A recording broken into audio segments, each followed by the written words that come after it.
Well, I'm sitting around on Saturday night. I'm watching the tube, but it just ain't right. I turn the TV off and I reach for the radio. Oh, I turn the dial from left to right. WNIR comes in so nice. 100.1 FM, yeah, I think you know. Oh, it's early in the evening on a weekend night. Talking and laughing just feels right. Learn about things that I didn't know. It's Bob early in the evening on the radio. Yeah, all right, Bobby. You're just a crazy man, there's no doubt. Get your hands off my wife. I love it. Here we go. It's 10 o'clock now, it's Sunday late. And Bobby's got a lot of things on his plate. He's getting ready for the week. He hopes it don't go too slow. But Saturday will come for sure. And Bob will be back to talk to us some more. Ready for some wacky fun and a real good time.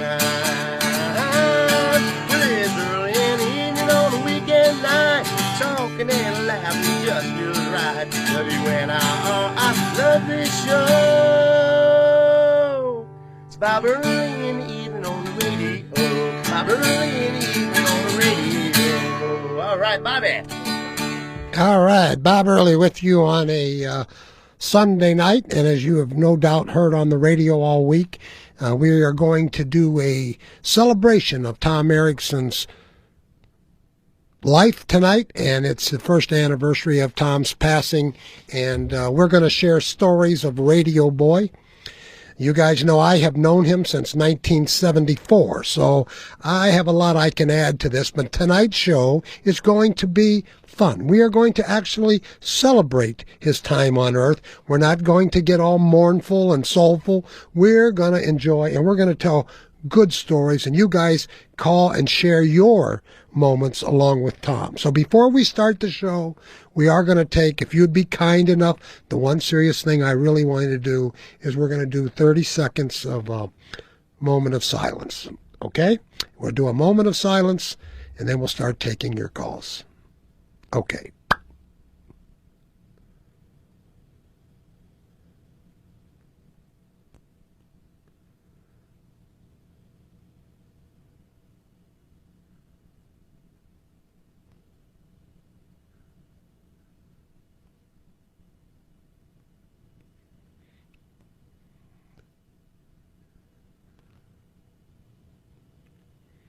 All right, Tom, I know you're up there in heaven. You better get your pillow out, baby, and you better be careful because we're going to talk about you tonight. We're going to talk about what a great cat you were and all the good times we've had, and I will still never forget the most famous words I ever heard on radio, and Tom, in one of his serious moments, made the comment, "Ladies and gentlemen, there are Mexicans in Firestone Park." Until the day I die, that's still the funniest line I ever heard on radio.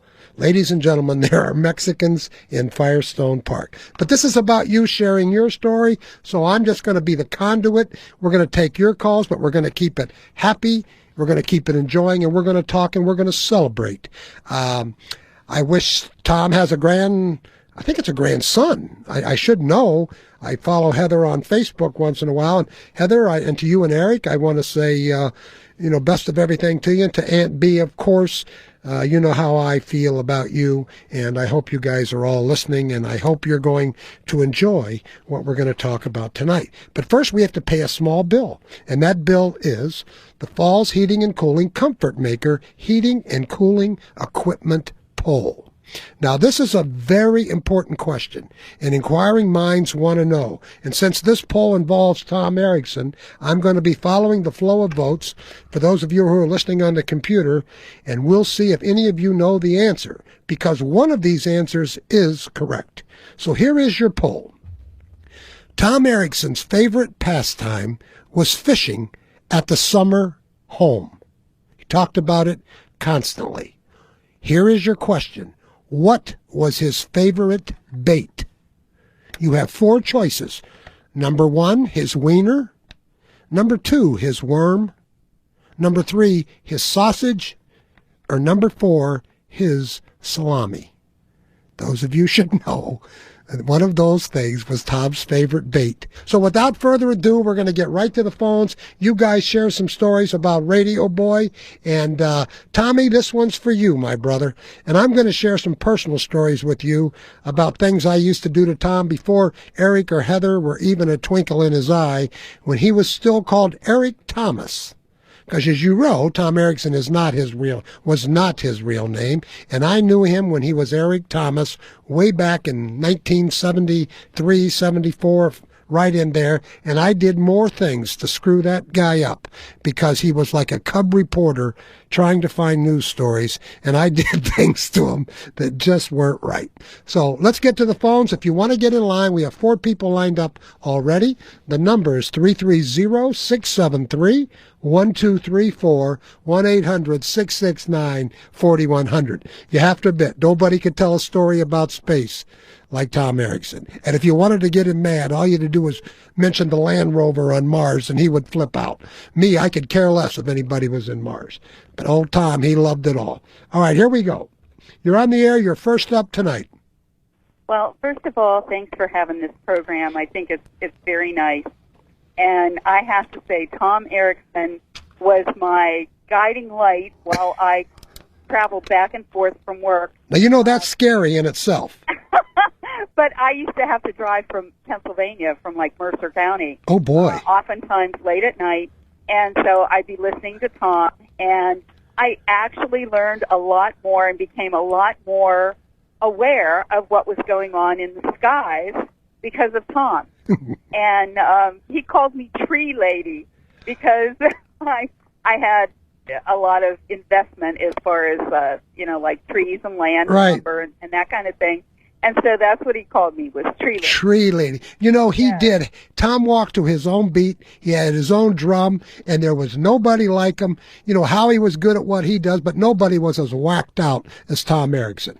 And in a good way. Yes, in a good way, yes. He was whacked in a good way, and anybody that listened for a long time understood where he was coming from. Some of the callers, I cracked up, laughing at some of the stuff that, callers would come up with. And I'd often think, gee, I wonder what they're on tonight, but it was a pleasant thing, and I got a lot of laughs, and he really helped me, literally get back and forth from one place to another when I was extremely tired. I would laugh, all the way home. Do you think Mayor Plasqualik will call tonight? Do I think? I don't. or Marco Somerville? Do you think either of those gentlemen will call? No. I tend to doubt it, don't you? I don't think so. But well, Tree Lady, we appreciate it, and he was sort of like your nighttime lover as you were driving home to Ohio. Yeah, sort of. And then that phrase, there's a change in the weather. There's a change in the weather. Yeah, it was just, that one would crack me up. So, I mean, I smiled a whole lot more than, had frowning moments or, disagreements, and I would just laugh and listen to the program and take it for whatever it was, because there was always going to be something interesting, and he really did inform people on what was going on with the stars and with the, the sky. Yeah, he loved it, and it's such a wonderment that, after his death, of course, his ashes got to go in space. I know. I thought that was really a unique send-off, and as far as the fishing thing, you guys, you put that together very well. I didn't. I would have nothing to do with such things. Who put that one together? Come on. Me. You can take credit for it. I know, I did it. What do you think it was, his wiener, his worm, his sausage, or his salami? I think it was his wiener. Actually, he had a kosher wiener. Did he really? Yes, ma'am, he did. Well, it could have been the wiener the world awaited, but I think that, Oscar Mayer might have had that one covered. But still, wieners are good to fish with, and anybody that's ever used one to catch a fish, they'll attest that they do work. He loved, when I'd come in on Saturday nights after his show, he couldn't wait to get out there with Aunt Bee and go to the summer home, do some fishing. He always said, I'm getting the wieners out. And he was just so much fun. Such a loving guy. The only sad thing I will say, the only sad thing I'm going to say all night, because I got to see Tom 2 or 3 times in the hospital, and I have to share this with anybody since it's been a year. Nobody, and I mean no one on this earth, had a harder last 6 months of life than he did. It was absolutely pitiful. I mean, he didn't get to taste food for over 5 months, or a drink of water. Everything was through his veins. It was terrible. Are you there? Oh, I must have hung up on you, or you hung up on me. We're doing Radio Boy stories. You're on the air. Go right ahead. Hi there, Bob. How you doing? I'm doing fine, brother. How you doing? I want to say to all the listeners, we really miss him, and he was so great about Bigfoot. And the wiener's #1 answer. He always had those hot dogs, frozen hot dogs. One time he had a rock up there, and he came home, and the big rock in his summer house was moved, and he swore that was Bigfoot that moved that big rock. I know. Moved that rock. I know. Also, the funny thing is, when he came to Firestone Park, where I'm from, when he moved here, we had trash night. Well, he got up one morning, and the trash barrel was gone. So some guy called in and says, Tom, he says, what is this? I think I know where your trash can is. He said, where? In Pittsburgh. that was funny. God, he loved those Steelers, didn't he? Yeah, and I want to say how great you are to have this. You are also special to WNIR Radio. Well, I got to be honest with you. You know, great. We got to give the credit for the show to the Kaisers, because they really, they called me, and I could have said no, but they really wanted to do something nice for the listeners. Sometimes they don't get enough credit. I got to be honest with you, and they care so much about the listeners, so they were certainly involved with this. Well, they're very good to the show. They got good people coming out. They got that Angela. They got she's awesome. Chris. So I love WNIR Radio. I don't call that much, but there are things I do call in. And he hated the mayor. He also he liked the policeman, Yep. And I just think of all the space shuttle sightings. All the neighbors would go out to look at it, And he was just great at what he was. And he loved his animals, and he loved Warren Menderhall. He loved his son Heather and Eric. And this Eric, he always had that theme song for his show from Eric. He was so talented. And oh, my God, is that Ed Erickson a heck of a band, boy. They're awesome. Yeah, Human Nature. Yep, that is correct. And I just want to thank you and all the listeners. We care for him. His prayers are with you guys. All right, well, thanks so much, man. Thanks so much for everything. You're welcome. And, that's what WNIR is about. We are the talk of Akron, and, you love us or you hate us, but we're certainly different, and we try to do things that we think our listeners will enjoy. And my God, if you couldn't enjoy Tom Erickson, you didn't enjoy life. And God, he could make you so mad sometimes, but he was yours. Radio Boy belonged to you, man. And he loved the listeners more than anybody, more than Howie ever could have, more than Finan, more than me, more than John. Nobody loved what he did more than Tom Erickson. And that, I tell you, is the truth. He loved you, and I know you guys loved him. So, like I said, I'm going to really come up with some good stories for you in a few minutes, but I want to hear yours first. If you want to get in line, the number is 330-673-1234, 1-800-669-4100. And Tree Lady, if I hung up on you, honey, I apologize. You're on the air. Thanks for waiting. Hello. How you doing? I'm doing good, man. Well, that's good. My story about Tom. First time I talked to him, I think it was in like 98 or 99. I used to deliver pizzas, and he was still the newsman at WNIR. Okay. And he interviewed me on that. Because, we were robbed at gunpoint. Right. And he interviewed me on it and everything, and I thought he was pretty cool about it personally. But yeah, Tom liked the everyday person, man. He liked the union guy or the management guy. He was like us. Tom was certainly in no way a celebrity in his own mind. He was just Radio Boy. Yeah, well, I thought he was pretty cool because Actually, I think he was the one that got asked from Beacon Journal to come down and talk to me too. I'm sure he was. When I first met him, he was with another station. He was just starting out, and he went by the name of Eric Thomas on the radio. And I sort of remember that. yeah, I mean, and he oh my God, he was always out nosing for a story. And I used to own a bar, and I would make up things for him and send him on wild goose chases because he was a young kid. I had more fun with that guy. I just loved him. I mean, I loved him. But I thought it was kind of cool. Yeah, he was, and he like I said, man, he walked to his own drummer. That's for sure. Can you hear me on this phone? Okay. I hear you fine, sir. Oh, okay, because it's kind of breaking up on my end. I got the speaker. That's what my wife does to me. She breaks up with me all the time. Oh, well, quit driving. I'll rub her feet. Calm her down. I got two guys laying flooring in my house still. Doesn't that seem odd? Wouldn't you feel odd coming to work with two pretty good-looking guys in your house laying floor and they don't want to really leave when you leave? Do you think something's up at my home right now? Well, maybe. I hope not. To your poll question. Yes. To kind of lead into it, do you know what the hot dog said to the bun on Halloween? What did it say, sir? Happy Halloween.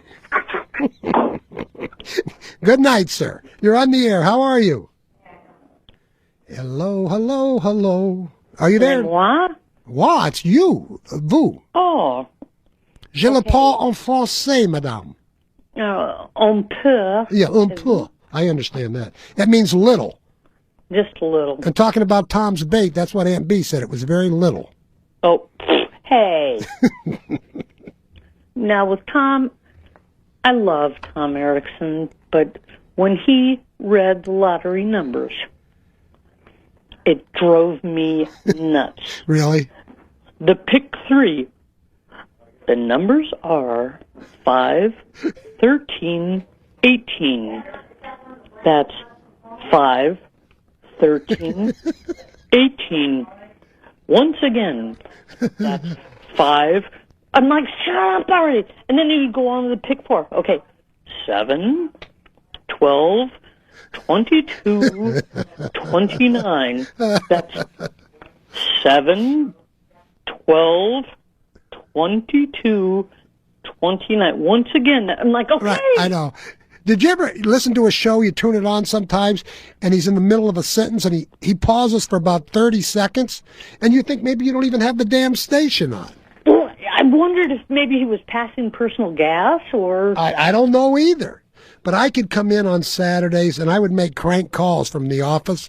Sometimes I was like a gay fisherman, or I'd make up stories, and he would get... Hi, Chief. Yeah, he would just keep buying them. You know, he kept... And I would get him so mad at me sometimes. Oh, he was a good sport. He was a little naive. He was very thorough, and I realized why he said those lottery numbers so over and over and over and so slowly, because, like my dad, he'd be fumbling for a pen. You right. know? He was very considerate. He was a great guy. He was a great guy. All right, well, listen, thank you very much for your call. We appreciate it. Thank you. All right, go right ahead. You're on the air. Let's go! What happened? Touchdown? Hello, come to the phone. You could have talked, but you're watching the game. I don't blame you. You're on the air. Go right ahead. Do you remember Steve French used to say something about the alarm would go off because of the dead air? Yeah. I don't know why that just cracked me up. And that's the Mexicans. It is true. If you're off the air with that, like when we did the 30-second moment of silence, I turned the beeper off, but the light was on and everything. In other words, warning, warning. Hell, he did it every 4 minutes. But the Mexicans on the roof were always funny. And he would come in. He'd be the only grown man come in dressed like a Star Wars character on Halloween. And oh God, he just loved what he did. He loved it. He loved his dog Comet. He loved everything. Well, you know what I kind of miss too is he'd advertise where his daughter used to do those. Heaven Can Wait. Yeah. Right. And I didn't know her, but I knew who she was, and she was just such a nice girl. Yeah, and Eric, I don't know if you know his son. His son was awesome. And I, of course, know his ex-wife, Pat, very nice lady. And Aunt B, who was his lover at the end there, for years. Got to meet her once. She was very nice. She still is a princess. And Aunt B, he would be all excited because Aunt B was going to give him a lap dance out at the summer home.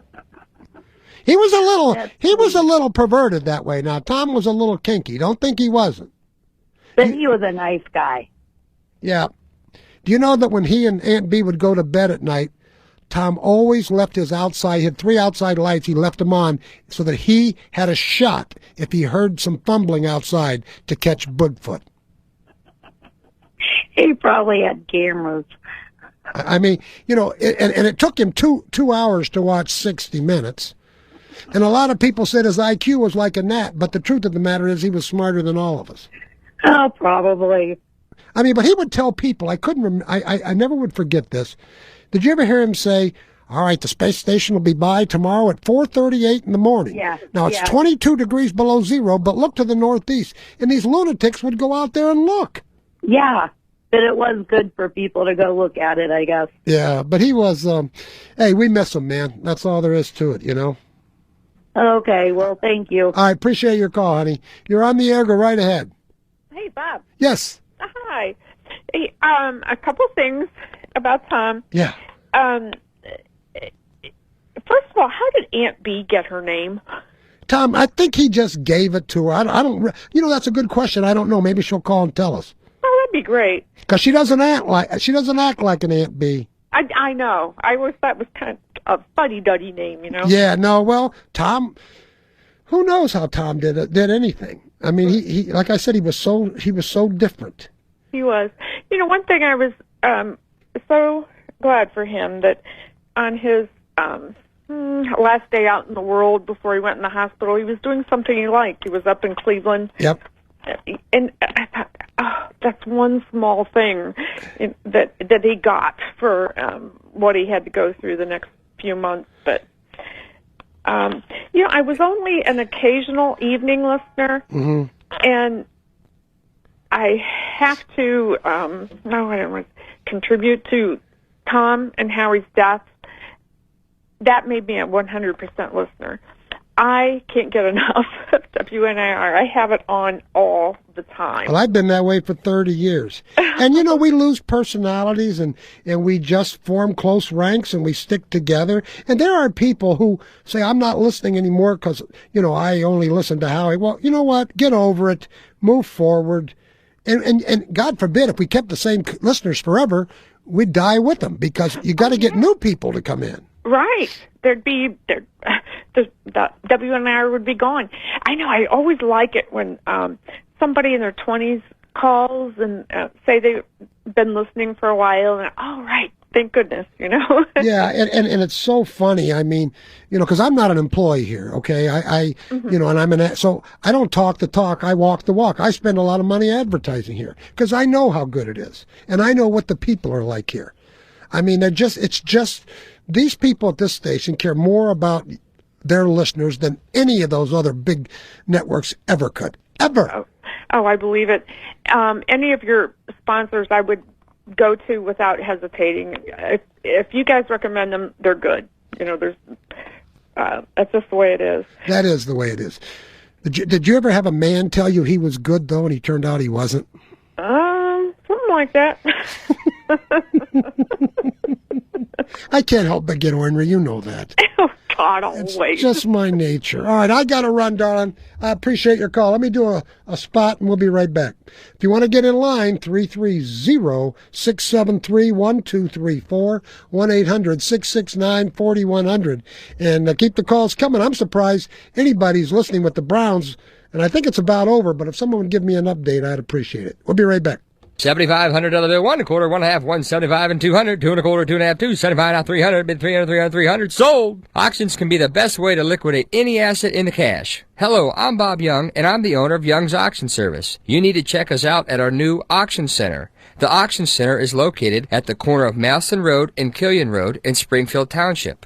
We are currently accepting items on consignment for auction. We also buy and sell items such as antiques, jewelry, tools, furniture, guns, vehicles, and many other types of personal property. Pickup available. Auctions held Friday evenings. Young's Auction Service can also hold an on-site real estate auction. We will professionally handle all aspects of your auction. It's simple. We sell it, you get paid. Auctions create competition between buyers, so you will receive the highest price for your property. So if you or someone you know could benefit from Young's Auction Service, please call me at 330-644-SOLD. That's 330-644-SOLD. Hi, this is Rocco. Hi, this is Mario. We are the owners of Rocco's Pizza. Hi, this is Dad. They might be the owners, but I'm still the boss. Rocco's was started by our father back in 1952. For 50 plus years, Rocco's is proud of our reputation in serving the community. The absolute best pizza. Pizza made us famous. Rocco's has 2 convenient locations, one at Portage Trail and 11th in Cuyahoga Falls, and Graham Road and Hudson Drive in Stowe. We pride ourselves with friendly service, great food with a pleasant atmosphere. We offer the golden brown chicken, fantastic meatball sandwiches with melted cheese, baked Italian subs, crispy salads, and of course, our wonderful award-winning pizza. The Portage Trail location offers a separate party room for that special occasion. Whether you dine in or rush in your car for convenient pickup, Rocco's will satisfy your pizza taste buds. From a small pizza to our popular sheet pizzas, Rocco can fill your every need. Our catering is second to none. Call us at Portage Trail at 330-928-3344 or at Graham Road, 330-920-1111. All right, guys, for years, you've heard about Rapid Auto Care. They've done business the right way now for 27 years. They were one of the main sponsors of the morning show here for a long time, and I'm sure you're very, very aware of them. If you're just hearing about them for the first time, listen up, because I guarantee you it's very important. They are just awesome at what they do. They're located at the corner of Graham Road and Oakwood in Cuyahoga Falls, and Rapid Auto Care is the home of the 10 oil changes for $199.95. So that's $19.95 an oil change. And that's the best oil now. That's Castrol GTX, which gives you maximum protection against thermal breakdown. So now here's what we're doing. I've been begging Danny. I said, Danny, you've got to advertise on my show, man, because people believe me, and you're so good, you got to do something, and you need to do something special. So Danny is rolling out the Danny's Big Deal. Now, his wife didn't like that because she said it's not that big a deal. But we're going to offer it to you guys tonight. And listen up, if you're getting a little elderly and you don't know where to take your car, you don't know what to do, and you want to sort of get it winterized, which is a term we haven't heard in years, listen to what Danny's going to give you. A $30 oil change, a $70 power steering flush, a $100 transmission flush, a $60 coolant flush, a tire rotation, and a brake inspection. How much you think? $400? $300? No way. $199.95. It's over $100 in savings. At Rapid Auto Care, here's the other beauty. Because the snow's going to start falling, you just drive in there at the corner of Oakwood and Graham, honk your horn, give a wave to Danny and the guys. They'll come out, and you'll say, well, if you're going to keep my car, what do I do? Danny will give you free shuttle service. You heard it right. No charge. He'll see that you got to go where you got to go. He'll see that you get back when you got to get back. And no appointment is ever needed.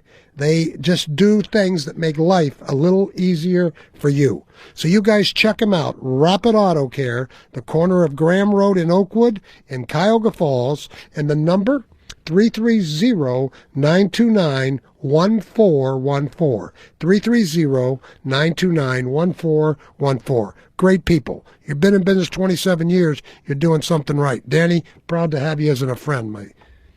You're on the air. Go ahead. Hello. Hello. Yes, I'd like to mention a couple things about Tom. Please do. He always was so serious. He always carried the newsman around with him, Uh-huh. And whenever there was a traffic event whether it was the weather or a crash or something, he was always right on it. Well, you know something? I did before you finish. I just want to say one thing about what you just said. Of anybody ever in the history that's been on the air at this station, he truly did represent the talk of Akron. That's what he cared about. And it was funny, almost to a fault, that he could not take a joke. No, he couldn't. You're right. And it was funny. It was funny that he couldn't. And his I think he really boosted an appreciation people had for space, and he always seemed he would close with the song what was it, David Bowie song. Is that ground wasn't control to Uncle Tom? To Uncle Tom. To Major Tom. Major Tom, that's right, not Uncle Tom. And I'm becoming a racist. If you there was an actual astronaut who performed that in space. I saw that on the news today. Better that if you could close the show with that, it would really be a good tribute. Well, I'm trying to find it. We had it done, and I think someone took the cart. But I'm hoping Mr. Sunday hasn't done it, because that's what I want to end the show with. Okay, well, thank you. Oh, you're very welcome, and thank you for calling. We really do appreciate it. You're on the air. Thanks for calling. It's Radio Boys Night. You're on the air. Hello? Hi. Turn the radio down, please. Hey, the Browns won, believe it? What was the final? Ma'am, turn your radio down. They won by 6. Wow, that's great. So how are you? Go Steelers. That's what Tom would say. They're not doing very well, your Steelers. That's right. Ma'am, if you're going to call, you need to turn the radio down, because I don't even think you know you're talking to me. You're on the air. Go right ahead. Hello? Hello, you're on the air. Hey, how you doing? Fine, bro. How you doing, man? Hey. Hey, what? How you doing? It's Harry Carpenter. Oh, hi, Harry. How are you? Good call last Pretty night. good. I got a great story for you. I want to hear it. Well, a lot of people probably don't know this, but when I was going through school, not about me, about Tom. When I was going through school, I DJ'd, and Tom was a DJ. Mm-hmm. And we would always change. I wasn't with him. Both DJ'd at a place called, what was it, Tadero's, I think? Very well could have been down in the valley, yep. Yeah, down in the valley where it was an old supermarket, and they changed into a bunch of banquet halls. Yes, it's very nice. Yeah. So anyways, we would have to change in the restrooms. And Tom had his own gig. I worked for a company. And I would always go in there and change, and he was in there changing, and I would try to talk to him, and he was always cranky. I mean, just never would be nice. If he had a cocktail in his hand, he wasn't that way. Yeah, well, we couldn't drink while we were DJing. Oh, I know. So anyways, I went in there one night, and I tried to talk to him, and he was like, "Sir, I'm really not in the mood for idle chit-chat." Really? He always called me sir. Sir. So I said, "You know what, dude?" I go, "Why do you act like such an ass all the time?" And he goes, "Sir, just do your job, I'll do mine." And I thought, he's an ass, but whatever. So anyways, about 3 weeks went by, and my amplifier gave out. And I was bitching in the restroom, and he goes, "What's your problem?" And I said, "Well, my amplifier gave out." He goes, "Well, come on to my car. I've got one in here. I'll let you use it." And I go, "You're a pretty nice guy. I thought you were, pretty nasty." And he goes, "Sir, I'm not a nice guy. Here's the amplifier. Use it." And I just gained a new respect for him after that. He just had his way, Well, when I knew him, he was, of course, a little younger than me, Harry, and he used to come. I used to own this bar called the Gallery, And Tommy worked for another radio station. He was a newsman, and he was trying to find his way. And I used to make up stories like the mafia was having this big meeting up at the old Ascot Motel. I said, I shouldn't tell you this because, they'll find me in an alley if I did, but I know you're trying to make it. Here's what you got to do. Go up there, but don't drive in because they got a guy out looking for lights, people coming around. And I mean, he would go up there and get on his hands and knees and crawl. I did things to that poor guy just for a story, and I made it all up. And he'd come back. He put it all on himself, though, because that was the same thing with me. After that amplifier deal where he was so kind, and he kind of touched my heart that night. He didn't even know me, and he had to leave it because he was done with his show. And every week I would see him, I would go in there and mess with him, and he would give me the sound like Lurch, like like he was just always seemed to be so cranky, at times, and didn't take. Wasn't in the mood, but he did a great job DJing. I mean, I wasn't with him. He was separate on his own. I don't know if he did it on his own right. with the company, but he was actually a really nice guy. He just wasn't in for much idle chit-chat. So anyways, that's my story. All right, Barry, I appreciate it, Harry. Thanks so much, man. All right, it's our tribute. It's the 1-year anniversary of Tom's passing, and we're doing Radio Boy stories, and I hope you share them with us. The number here is 330-673-1234, 1-800-669-4100. The poll question, very quickly again, is Tom Erickson's favorite pastime was fishing at the summer home. What was his favorite bait?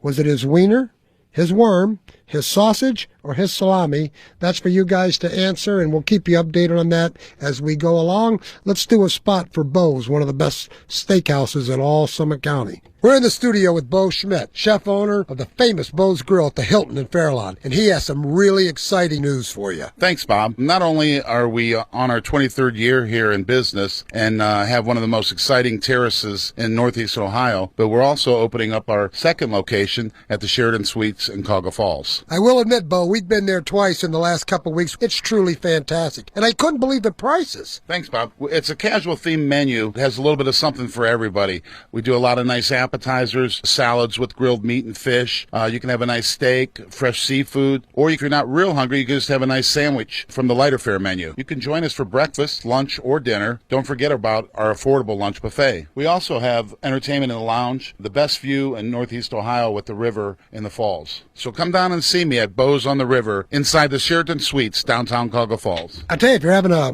breakfast and you want to have a business meeting or whatever it is, they got the buffet, the lunch salad and soup buffet at lunchtime, incredible steaks, and some of their appetizers, their mozzarella sticks, their calamari, is to die for. That place is great, and it truly does have the greatest view.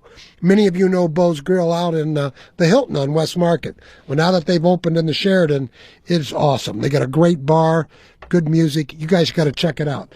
Great food, great service, and is not overly pricey. Long distance, go right ahead. Hello. Hello, sir. Who is this? This is Bob. Who is this? Bob Early? Yes. Bob Early. This is Tom Erickson's brother calling from Medina, New York. Hello, how are you? Good, Bob. How are you doing? I'm doing well, man. We decided to do a little celebration of your brother.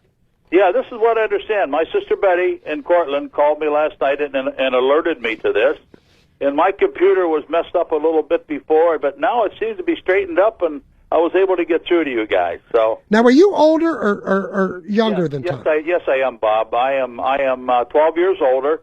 I graduated the year I graduated in 1958 from Elwood City, Lincoln High School in Elwood City, Pennsylvania. And Tom started the school that same year. He was like a mistake then. I think so. Yeah, I kept telling him. No wonder he was so screwed up. I said, Tom, you know what you'd look like at the night Mom and Dad was getting her done, and he'd yanked it out and let it run down his leg. I said, you know what you'd look like today? He used to laugh. I remember meeting you here when you came in. Yeah. Yeah. But and I really wanted to come down for the services, and I couldn't make it, Bob. I know you were kind enough to come up here and to come up and to take me down, but I had back surgery, and I had to have another back surgery, and I had a piece of disc right up against my the I'll tell you, aging's not for sissies, is it? I mean, it's just not. It's for sure. It sure isn't, and aging comes awful fast. Yeah, and I think you can take Tom's life, quite frankly, to anybody else. There's a guy who did it his way, and he had no regrets going out. I mean, I'm sure he wants. You understand what I mean. At least he got to live life to the fullest. Oh, absolutely. And you talk about his fishing.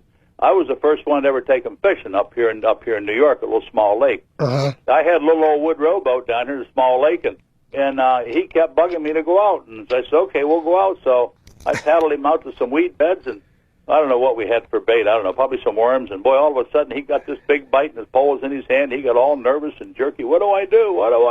Well, Tom always had his pole in his hand. That was one of his problems, or in somebody's hand. He pulled it in. He had a great big carp. He didn't know what it was, so he thought he had a gold mine. He thought he had $1 million. So. Yeah, I remember when your father passed, how that really affected Tom, and I know he got to see him right before he died, and that meant a lot to him. And hey, I mean, like I said, life's short, brother. It's just, what are you gonna do? Absolutely, and the older you get, you find out how short he gets. You get on that, like I'm 73, okay, and it's the sunset side of life, and you got to face it. So anybody that wants to do anything when they're younger, by God, do it. Get out and do it. That's right. Absolutely do it. But Tom's favorite bait was his wiener. That's right. Yeah, it was his wiener. He used to talk about it to me. I said, Tom, you're full of crap. No, he says, I catch fish on hot dogs. I said, Tom, no way. He insisted he did, so who am I to say he didn't? That's why I knew I could get away with this pole, because even though it sounds like it's a little salacious, it's really not. It's true. Right. No, I certainly miss him. I know that, and I'll wake up in the middle of the night, and I can't believe he's gone. Yeah, we didn't have a real close relationship, but we had a lot of years difference. That's right, so that makes it tough. Right, and I had a lifestyle, he had a lifestyle, and but we always enjoyed each other when we got together, and we'd have a couple of beers and gab and shoot the crap, and that was it, and I had, I'm in the antique business. I'm an antique dealer, and I've been there for years, and I retired at a Fisher-Price Toy Company up here in Medina. Oh, cool. Tom never worked in industry, and Tom never monkeyed with what I monkeyed with, and I've had a few nice old Corvettes and cars, and he used to like to come up and take a ride in them, and we'd do this or do that. Well, he bought that Cadillac near the end of his life, and he was so happy, and God, he must have thought he was an urban guy, because he leaning so far to the right. The one time he gave me a ride in it, he had put his armrest up, so when he started to drive, as he leaned over, he fell off, his elbow went down on the seat, and he almost crashed the car, because he had to drive it that way. He was a Cadillac owner now. Yeah, no, I don't ever remember him, I knew he bought one, but I don't ever remember saying that he really had one, but obviously, or wanted one, but obviously he did. Yep, maybe the last couple months. Yeah. So, all right, listen, I appreciate your call, bro. Okay, buddy. Well, thank you for the tribute to him. I'm glad I got to be No, I'm glad you got to call. I'm hoping. I'm hoping everybody from the family calls and we get some more good stories. You're on the air. Hi. Hello. Hi, Bob. Yeah. Hey, Kenny. How are you? I'm doing okay. Where are you? It sounds like it's loud there. Football. Oh, the Browns won, huh? I know.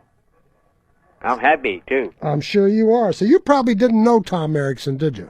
No, I did. I do. Oh, okay. Well, that's so. What's up? Tell me something good, man, because I got a bunch of people. I got to get a lot of calls in. Well, I want to come. You gonna come back downtown again? Absolutely, this summer. You need me, huh? We got to get that election in. We got to get that. You got to take care of Mr. Robart there. Yeah. So when I come down, my honey will come down with me. Well, I don't want to get into that. All right, Kenny, I'll see you this summer. I promise, man. Hello. Hello. Hello. Hello. Hello. You're on the air. Yes. Me? Yeah, you. Oh, God, this sounds weird. Hi. Hi. Thanks for doing this tribute. Thanks. You're welcome.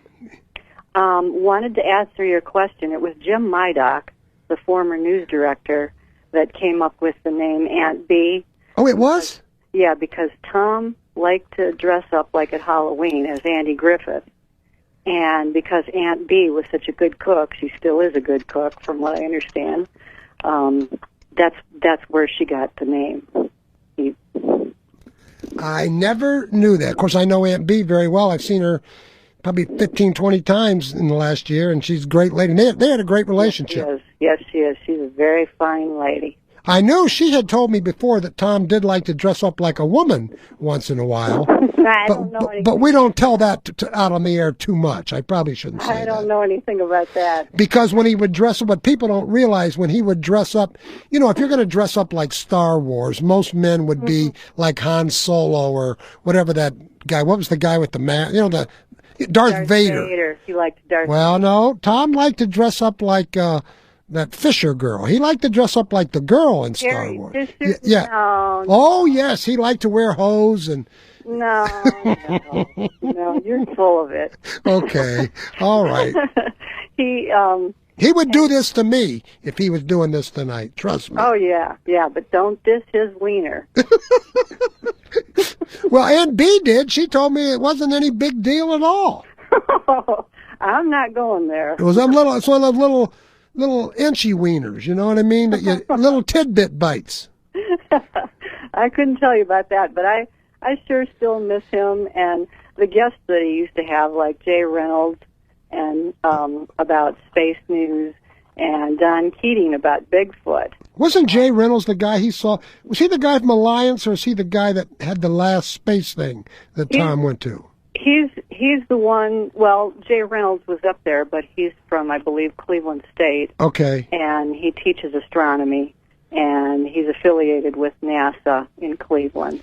And so Tom would have him on as a guest and always update us on the latest space news or when the station was going by, and I really miss that. But he was just really a character, and he was a very good newsman, especially when it came to police. Oh, He absolutely. had excellent police because he would predict, you know, like, well, we're probably going to be hearing, this is going to probably be coming out in the near future, and he'd be right on the money. Yeah, he had a lot of ends in Akron because he'd been doing the news for a long time. And he was certainly not afraid. Do you remember the time he was talking about Marco Somerville, and Marco called him live on the air. And old Tommy, he didn't back down at all, buddy. No, he didn't. He was superb.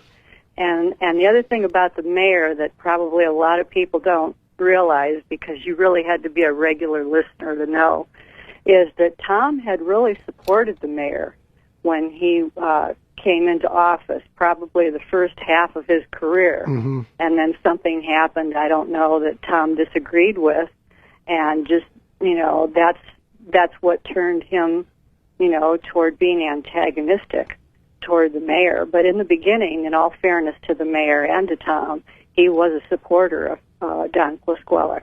Oh, okay. Well, like I said, I knew him even before he married Pat. So, I used to try to fix him up with these bar wenches all the time. Shame on you. Oh, I know, but I mean, he was just a fresh. So Tom was born what year? We'd have been born like 53. He was a year older than me. All right, so I knew him when he was just 21 then. Mm-hmm. And oh God, he was so wet behind the ear, you know, and oh God, I did things to him. It's just hilarious. Yeah. I always loved that kid. I always did when he was 21, because I wasn't that much older. But yeah. But those were wild. He was a dedicated journalist, and I considered him one of my journalism friends. Right. Is this Susan?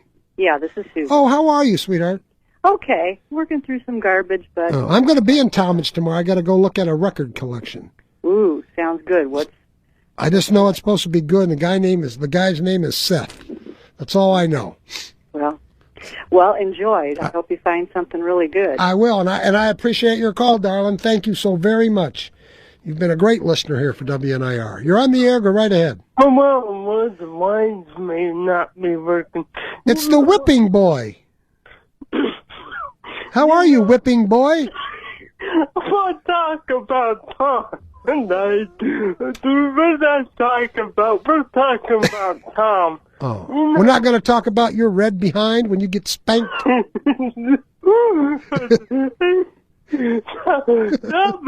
right, go ahead. I mean, you know, I'm a big space fan like Tom is, and we both support the space program. but I'll say this about Tom. I don't like the way things were done with the space program, but I think the way that when Obama got NASA out of it and the private sector in it, I think Tom would be real proud with the private sectors doing the... Well, Tom always told me Star Trek was a true story. Is that correct? Was it real? Star Trek takes place in the future. Oh, I thought it was real. Well, it wasn't. Star Wars was in the imaginary universe. Star Trek takes place years from now. Years, Well, how could that be? We haven't got to that point yet. Once this would, Oh, I know. I'm just kidding. Hey, listen, I love you. I even give you permission to call back in the 9 o'clock hour, but I got to get a spot in before 8. We'll be right back. The following commercial will be ad-libbed. Ladies and gentlemen, my idol is back, Mr. Kenny Hyderis. Many of you know him as Tony Soprano, the owner of the Sunrise Inn in Warren. Kenny, how are you? Tell everybody a little bit about the Sunrise. Bob, I'm doing great. Thanks for having me. Let me tell you, the Sunrise Inn was established in 1929. The first pizza shop in Warren. We have fabulous wings, Italian specialties, burgers that you can't believe. As a matter of fact... You know what I heard? I heard nobody can beat your meat. Is that true or not? That's absolutely true, Bob. We take the actual meat, we grind it ourselves, there's no fillers. It's an all-natural process, and it's really a phenomenal product. We make our own buns. Nobody beats our buns, by the way, either. We have 3 stores. We have stores in Austintown, Howland Corners, and downtown Warren, which is the flagship. That's the original. Bottom line, the most famous restaurant in both Trumbull and Mahoney County certainly is the Sunrise Inn. Hey, check us out online at sunriseinnofwarren.com. All right, Kenny. All right, guys, we're going to be right back. It's our tribute to radio boy Tom Erickson on the Bob Early Show, and I hope you guys get lined up. We're going to take a break for news, and I remind you, we are the Talk of Akron, and we're proudly WNIR Kent Akron. From ABC News, I'm Richard Cantu. Back to normal in Birmingham. The all-clear sounded at Birmingham Shuttlesworth Airport in Alabama. The terminal was evacuated after a bomb threat note was found past the security check-in. Also getting back to normal, Los Angeles International Airport after Friday's shooting rampage that left a TSA officer dead and 5 people, including alleged shooter Paul Ciancia, in the hospital. As of today, the Unified Command is standing down. The command center has been closed, and all airlines at LAX are now back to normal operation. Some had moved to different terminals or even different airports. Still, there is a heavy police presence at LAX, but the mood is much more normal today at the airport. ABC's Alex Stone. Paul Ciancia, shot by police, is hospitalized and in custody. With the glitches hitting healthcare.gov continuing, Kentucky Republican Senator Rand Paul thinks the Obama administration is overreaching. There are fundamental things government can do, but government shouldn't take on new opportunities or new things to do when it's not managing what it has now. White House senior advisor Dan Pfeiffer says repair work on healthcare.gov continues. The website failures are absolutely inexcusable, and we own that. As the president, that's on him. We have to fix it. We owe it to the American people to fix it. Pfeiffer and Paul on ABC's This Week broadcast. As Secretary of State John Kerry holds high-level meetings in Egypt, the country is about to put the deposed President Mohamed Morsi on trial. Morsi hasn't been seen since he was ousted by the military on July 3rd after millions of Egyptians poured into the streets demanding that he step down. He's also been held in a secret location. And as the anxiety here rises, Secretary of State John Kerry visited Cairo to try to smooth over relations, which are at their lowest point in decades. ABC's Alex Marquardt in Cairo. A police officer has been shot while responding to a house fire in Oregon City, Oregon. He was flown to a hospital for treatment. Authorities are not providing details, but say the suspected shooter is dead. You're listening to ABC News. What you're supposed to do to take care of your tires by Micro. I don't really know what you're supposed to do. You know who does, though? The tire experts in the service department at your Ford dealership. Get a $70 mail-in rebate on Ford Select tires, plus another $70 when you use the Ford Service credit card. $140. Subject to credit approval, rebates by check. Other tire manufacturer rebate or offer cannot be combined, or Ford Service credit card rebate or offer. See your participating Ford dealer for rebate details through 12/31/13. Come on, sweetie, jump to Dad. I'm not sure, Daddy. The water's cool. There are moments in life that cause us to hesitate. Jump right here. Okay, here I come.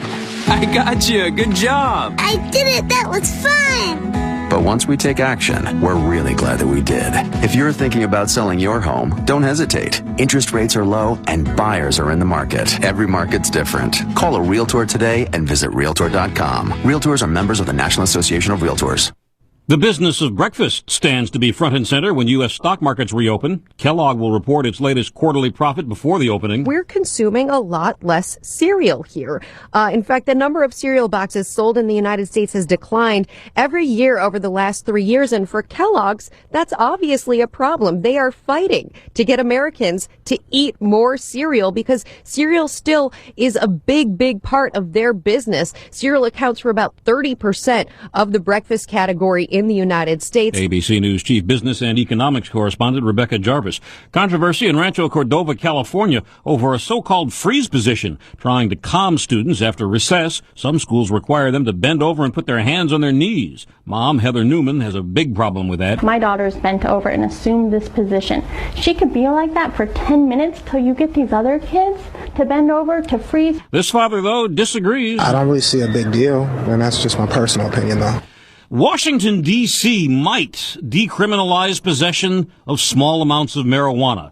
The D.C. City Council is about to approve an ordinance making possession of less than 1 ounce of pot a civil offense, punishable by a fine as low as $25. Mayor Vincent Gray says he supports the proposed ordinance and could sign it into law as early as January. Congress, though, has the final say on D.C.'s laws. This is ABC News. Come on, sweetie. Jump to Dad. I'm not sure, Daddy. The water's cold. There are moments in life that cause us to hesitate. Jump right here. Okay. Here I come. I got you. Good job. I did it. That was fun. But once we take action, we're really glad that we did. If you're thinking about selling your home, don't hesitate. Interest rates are low and buyers are in the market. Every market's different. Call a Realtor today and visit Realtor.com. Realtors are members of the National Association of Realtors. I'm Richard Cantu, ABC News. How do you describe the blast of bold flavor that is the McDonald's Premium McWrap? It's like a full-on fresh feast of... And now there's the new Southwest chicken that's totally... Giddy up! With a Southwestern kick of habanero ranch and crunchy tortilla strips, it's basically... You know what I mean? The new Premium McWrap Southwest chicken. There's something for everyone to love at McDonald's. At participating McDonald's for a limited time. What's up, guys? Hey, we brought you McDonald's new Mighty Wing. Wing? Like, singular? Yeah, look how big it is, though. Huge. Well, it looks delicious, but you expect me to believe that McDonald's only has a 1-piece? Yeah. Uh-huh. The box clearly says a 5-piece. What had happened was... Introducing McDonald's all-new Mighty Wings, plural. Bold, spicy, delicious bone-in chicken available in a 3, 5, or 10-piece. There's something for everyone to love at McDonald's.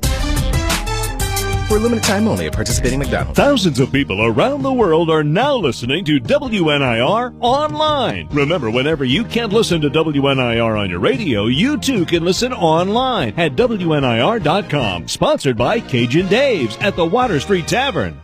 24/7 roadside assistance, discounts at businesses nationwide, savings on tours and cruises and more. We're AAA. Renew your membership or save $10 on a new membership at AAA.com or any nearby office. AAA, we're always with you. All right, we're back with you, Bob Early, on a first anniversary of Tom Erickson's passing, and we're doing a special tribute show for those of you who knew and loved Radio Boy. We want you to share your stories with us. The poll tonight represents that exact theme. The poll sponsored by Falls Heating and Cooling Comfort Maker Heating and Cooling Equipment. Tom Erickson's favorite pastime was fishing at the summer home. What was his favorite bait? Was it his wiener, his worm, his sausage, or his salami? And right now it's pretty close between wiener and salami, so we hope you folks who are listening online to answer the poll. And if you want to just pick it up real quick and, sign on and do that, we'd appreciate too, and we'll keep you updated. All right, let's get right back to the phones. For those of you who have waited, there are 3 of you online, so you know where you stand. I don't want you to have to wait and make you wait forever. Anybody else wants to get in line, 330-673-1234. The toll-free line, which is open, 1-800-669-4100. Radio Boy, We're coming to get you, baby. You're on the air. Go ahead. Hello. Hey, Early? Yeah. Hey, can I make a gripe tonight? Whatever you want. Okay. What kind of cable TV you got, by the way? Time Warner. Okay. I got AT&T, and yesterday we were not able, for the first time in years, to watch the Kent State-Akron U game because the only place they carried it was on ESPNU. And cheap Channel 5 or whoever's got the MAC coverage couldn't cover that game. And Channel 5 sat there and, same time the Akron U Kent State game's going on, they got the Michigan game on. Let me ask you a question. If you were Channel 5 and you were WWS or any other channel, you got two teams with terrible records that no one even went to the damn game or Michigan game, which game are you going to show? Well, let's think about it on the money line. That's right. No, think about this. You could have saw, if you got that Michigan game, you might get one out of every 3 commercials as yours. If you got the Akron U Kent State game, every damn commercial's yours. Yeah, but nobody's watching it. Who wanted to watch Akron U and Kent, honestly?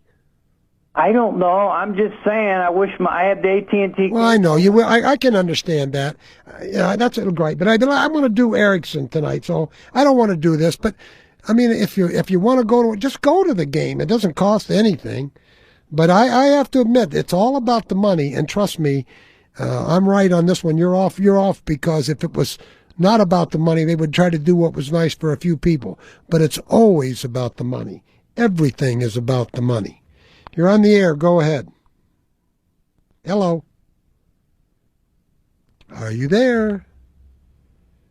All right, I'm not going to wait for you. You're up. Go ahead, please. Hey, Bob. What's up, man?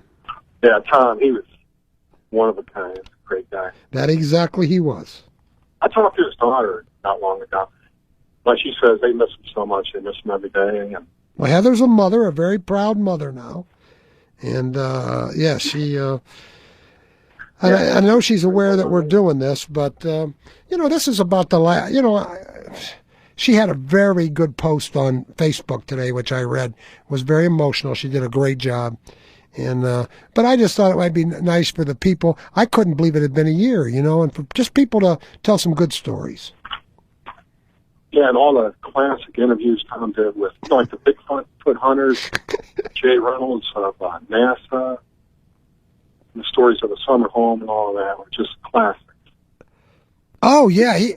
But that one lady was right. If you would call him up and tick him off, you could put him in a bad mood for an hour.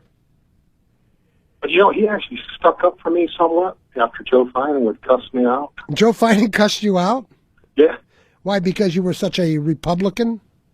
I don't know. I never thought of myself really as a Republican. I always liked Joe Finan.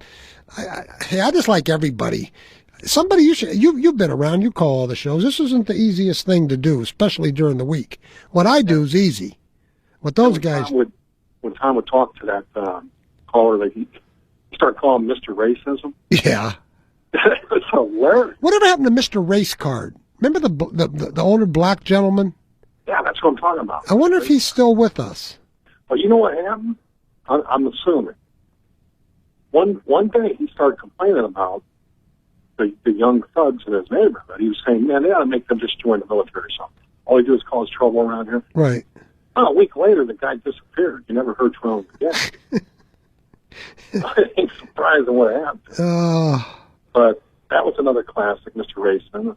And then the Bushman and Tom were fantastic. Tom didn't get along with the Bushman, did he? No, but it's great radio. Right. Just like when the Bushman calls and argues with anybody, it's just, I turn the radio off. Mm-hmm. But his thing, I think, like when you read all the notes and emails we're getting, I think people really loved Tom the most when it came to the space stuff and the supernatural and the far out, because let's be honest, he was, if you want to use the word spacey, that's what he was, and I say that as a compliment. Tom was cool. He was just different. He did one of the best Halloween shows ever. When he did that Ghost Hunters show, it was one of the best ever. He did a Ghost Hunter show too? Yeah, something like that. I think he did it on Halloween. It was just awesome. It like set the standard from there on. Oh, awesome. That kind of stuff gets real spooky for me. But he would come in, and even when he was a young guy, there'd be 3 or 4 really beautiful young women sitting around him in a bar, and and they're saying like, "Hey, what are you going to do later, baby?" And Tom would say, "I don't know about Mars. I think they have an army." I mean, he would just say the goofiest things at the goofiest times. Should have said Venus. That's where the hot women are at. Yeah, and God, he loved that Bigfoot stuff. When he did a couple of different times. He had the Bigfoot hunters on, and this one time it was just fantastic. And they were talking about the Patterson film, which is undeniable proof. Oh, please. Please. You got to see it. It's undeniable proof that Bigfoot's real. It's a female Bigfoot. And all the experts in the world, even the guys that make Hollywood's best outfits and everything, they say they can never recreate something that realistic. Boy, it sure is funny in today's world. One guy will see Bigfoot every 15 years and gets this crazy photo, yet you don't find dead animals anywhere. You don't see droppings from this. It's so silly. Come on. There is no Bigfoot. You don't find bones from bears because the wildlife and the worms eat it all up real quick. That's why you don't find the Bigfoots in your last time. But I told the guy one time. Tom thought there were big feet out here behind the station. I told him to put one of those on outside his front door at the summer home. I told him, make a door pad, like a door rug. Right. And put a bunch of nails up through it, like a guy did when he had a Bigfoot attack in his house out in the wilderness. Who had a Bigfoot attack? This Bigfoot came up onto this guy's porch, started pounding on the door, and he stepped right on this mat full of nails. Oh, really? He got the blood and the DNA from that Bigfoot from that. But I told the Bigfoot hunter, I told him when I had a great interview, I told him, I believe that Bigfoot is real because, that female Bigfoot was so ugly, and it's no surprising their numbers are so small today. Because they don't want to procreate, right? Yeah. And I said, it's like Tom's dog, like, they say people's dogs end up looking like their owners eventually. Yeah. I said, Tom, that's got to be one ugly dog. And it just got like dead silent. And all of a sudden, Tom, he started laughing. He said, he made a great comeback. He said, "Sir, I don't even own a dog." And I said, well, thank God. He used to, I shouldn't say this because the Klauses are listening, but he used to sneak that dog in here once in a while. And one night, Carmen, I took him, I let him out of the studio, and I took him into the sales room, and I put him in one of the salesman's offices. And then during the news break, I said, "Oh, Tom, I got to tell you what I did." He goes, "What happened?" I said, "Where's Comet?" I said, "I let him out. I figured I could, let him out. He might have to go to the bathroom." And he took off. And I tell you what, he almost broke down and shot me. He was so mad. But it was really in the salesman's office. Find him out there on 59 as roadkill. Yeah, no, I wouldn't have done that to him. All right, I got to run, man. I got to get out of here. 330-673-1234, 1-800-669-4100. We're allowing you, if you so desire, to tell Tom Erickson stories. If you want to change the subject, it's getting to be 8:30 and talk about the Browns today. That's fine too. It's just your night tonight to do whatever you guys would like to do. That's fine with me. But while I have you an attentive audience, allow me to share with you that this Friday night, 5 days from now, we're bringing Engelbert Humperdinck to the Packard Music Hall. And if you want to get tickets, there are still some good seats left. And there are, I think, in the 30s. The $100 seats are all gone, and the $75 seats are all gone. But you can check out that show at PackardMusicHall.com. PackardMusicHall.com. Both that show and the Kenny Rogers Show, which is December the 10th. And that show's going to sell out, I'll tell you now. So if you're waiting to buy tickets for that, you better get going.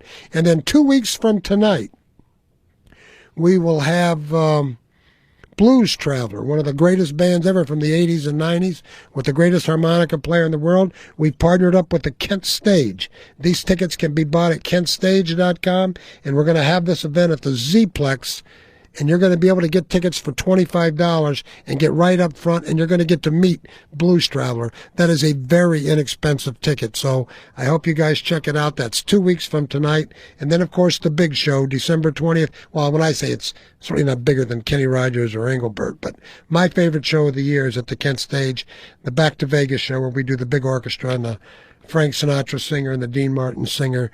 And again, those 2 tickets for that show and Blues Traveler available at kentstage.com. Kenny Rogers and Engelbert Humperdinck are available at Packard Music Hall. Hi, this is Jeff Thompson with Jeff the Plumber. I want to let you know we started the business in 1988 with a vision and a plan in an old Ford van. The original office was small with a 1-truck stall. Finally, we had the vision and it paid off. We service the Tri-County area with all of your needs, no matter how large or small. Remember, at Jeff the Plumber, we do it all. Small repairs from a drip you may have in your faucet to replacing a toilet. If you want your bathroom remodeled, we will do the complete job for you. As we say, we do it all. It can be one-stop shopping for you, no matter how big or small. We offer 24/7 service for industrial, commercial, and residential needs. If you've got a major problem in the middle of the night, please don't hesitate to give us a call. We'll be there for all of your needs. We're a local hometown company. I am Jeff the Plumber. Please give us a call at 330-940-2600 or check us online at jefftheplumber.com. Michael's AM at 1562 Akron Peninsula Road in the Valley Shopping Center would like to invite you to join them for breakfast or lunch this week. Try one of their fluffy omelets as a starter. And let me suggest the best Eggs Benedict in town. Truly, it is one of the most popular breakfast items at Michael's AM. And by the way, if you're really hungry, try their country fried steak and eggs. Cooked to order exactly how you like, with piping hot country fried gravy and your choice of toast. And for something lighter, try Michael's AM homemade quiche with a side of fruit, served daily 7 a.m. to 2 p.m. They offer daily lunch specials and, by popular demand, chili all year round. And no matter what you order to eat, you'll always enjoy a bottomless cup of coffee, hot tea, or iced tea, freshly brewed daily. Michael's AM is the Valley's breakfast and lunch destination, but we'd like to invite you to come by not just for the great food, but for the great service and charm, too. 1562 Akron Peninsula Road in the Valley Shopping Center, open daily, 7 a.m. to 2 p.m. You can call ahead for takeout. 929-EGGS, 929-3447 for Michael's AM. Michael's AM, they're so good. They're only open for breakfast and lunch, and they do not open for dinner simply because they do enough business. The other 2 meals, they don't have to. Right across from Papa Joe's in the Valley. Go down and say hello to Michael and his staff, and you guys will really enjoy it. All right, for the first time tonight, it's been nice and steady. Last night, you couldn't get in. Now, tonight, I'm doing this tribute, and I should say we are doing this tribute, and all of a sudden, the phone's lines have stopped. Now, you're going to make Tom come back and haunt all of you if you don't start calling and tell me some good stories, and let's share in this wonderful dude's memory, man. 330-673-1234, 1-800-669-41. I'll give you a reprieve, but this sort of surprises me because I didn't do a lot of other subjects or anything, simply because I thought the lines would be packed, and you guys are sort of surprising me. So what can I tell you?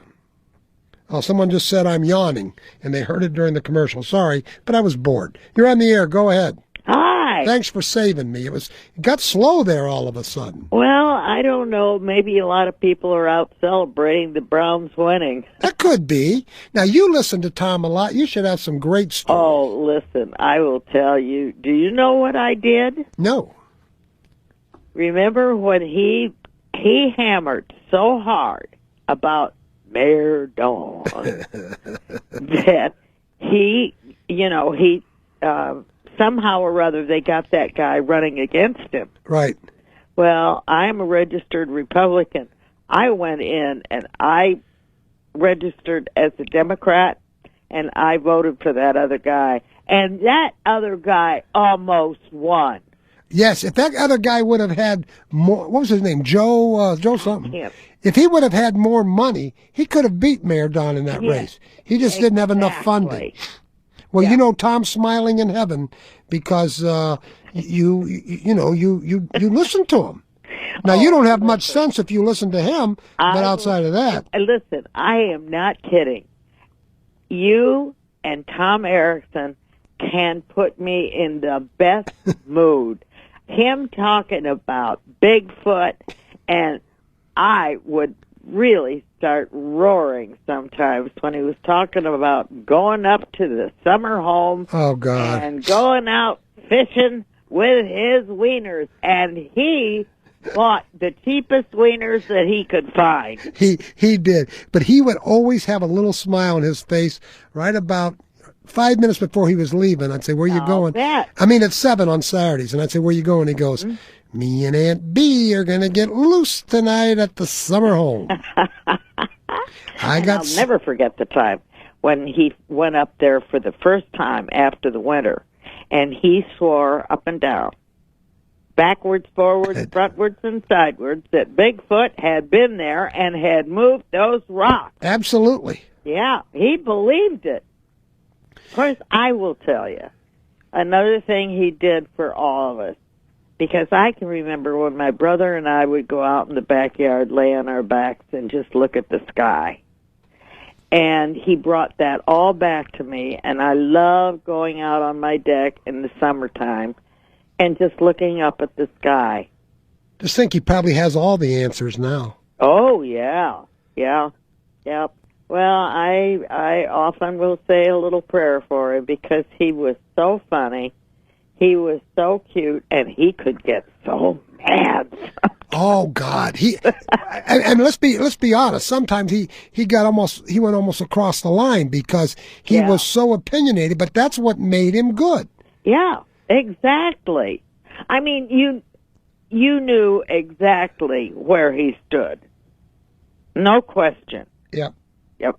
But the thing is, people should learn, if nothing else, take an example of his life and.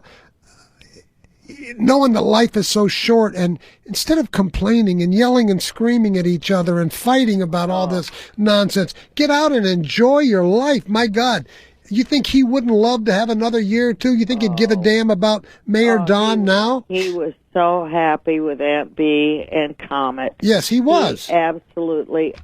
And I wish, and I haven't called Izzy too much, but I wish that every once in a while Izzy would have Comet on, especially the gentleman that used to call, and the dog's name was Willie. And Willie would start barking. And the gentleman would get quite, flustered. But Tom said, oh, that's okay. And so he'd bring on the recording of Comet. You're right. Well, when Isabella and I were filling in all those times for 3 or 4 months after Howie passed, and then when Tom got sick, to be honest with you, it was harder to do Tom's show than it was Howie's because Tom's listeners, were so space. They understand. And Isabella and I don't know nothing about space. And it was, you had to fake it a little bit. Well, I just always thought that it was interesting, and I was always so grateful to him for kind of bringing me back to the point where I could look up at the stars again, and really, it's just a lot of fun. And another thing that I want to say is I want to give Heather a lot of love. I went through what she went through with her darling dad passing away right before her baby was born. Mm-hmm. Now, I'll tell you, that is a very hard, bitter pill to swallow. It was my dad's first grandchild, just like Tom, and my heart goes out to her, and I just say, hold that baby tight and just hug him to death. Yep, you're right. Yep. All right, clean up. I love you, baby girl. I love you too, Angel. Bye-bye. Bye-bye. You're up. Go right ahead. How are you? Come to the phone, please. I'm not going to wait. You're up. Hello? Hi, go ahead, sir. Bob? Yeah, man. Hey, it's Eric. How are you? Where the hell have you been? I was at work. I just got off, and I just got home, and I tuned in to hear this wonderful thing you're doing tonight. Well, it's about your father. Yeah, I know. Oh, my gosh. I got to ask you a question. When you guys played Rockin' on the River, and you rocked it so well, and your dad had begged me for years to bring you down there, I know you taped it, but did he ever get to see it? Oh, yeah. Oh, did he ever get to see it? Yes. I took it to him.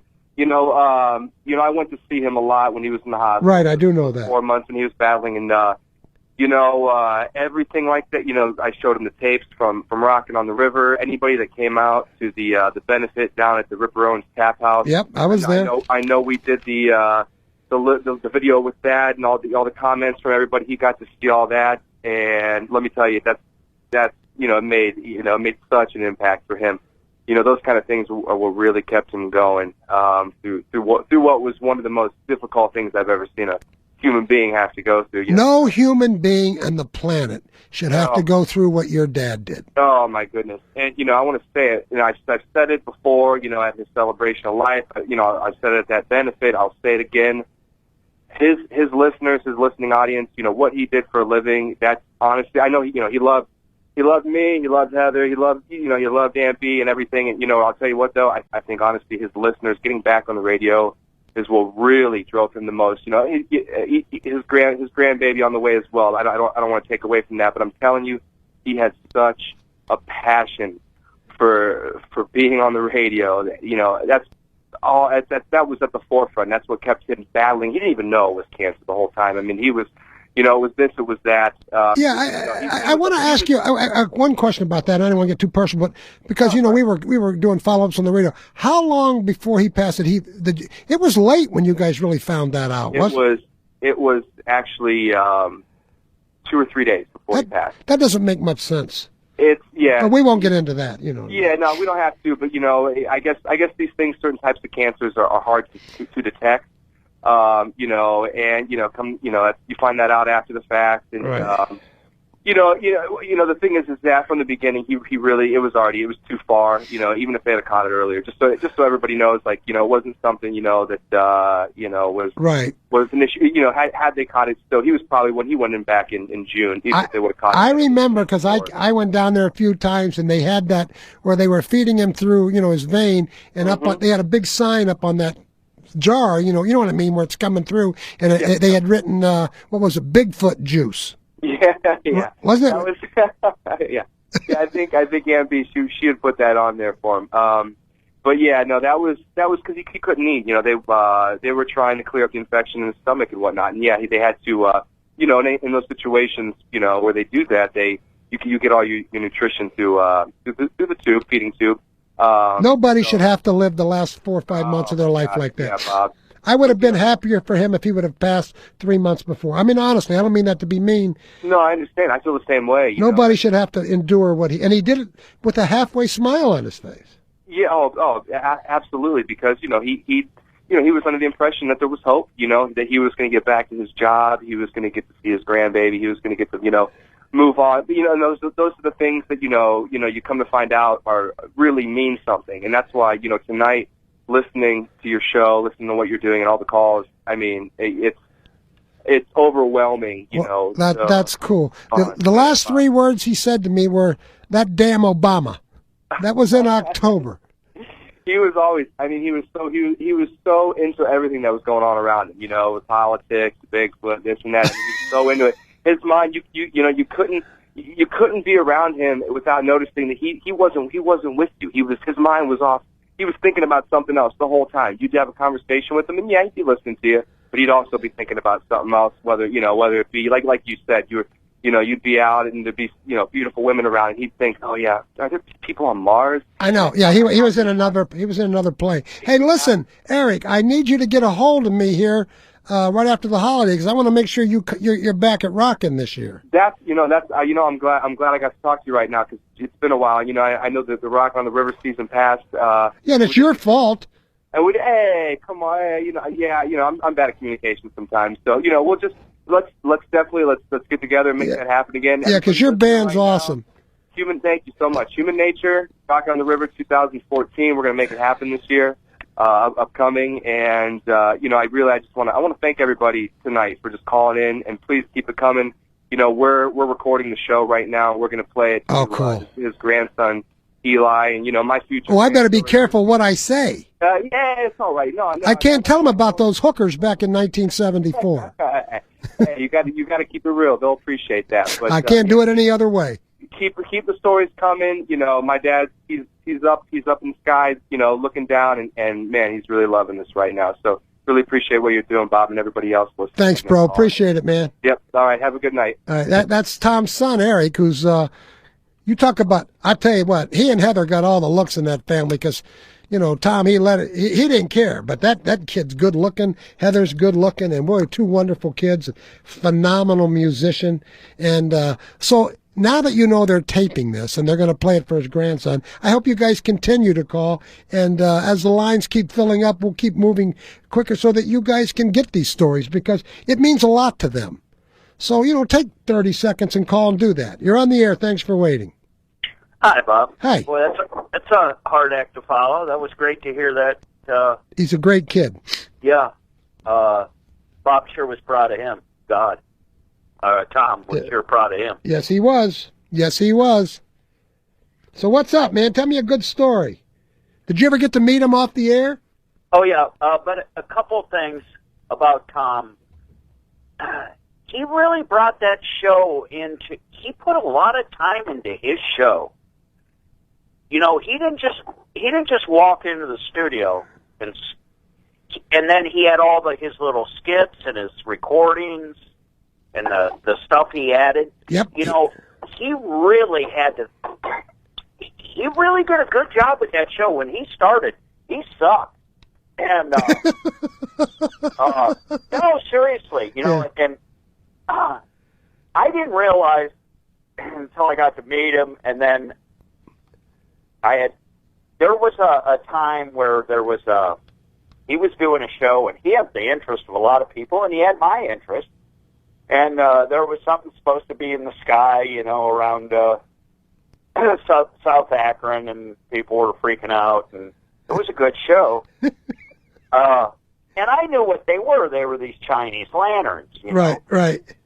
And Tom seemed very concerned and upset, and he was going to be going out to his estate that weekend, and he was worried.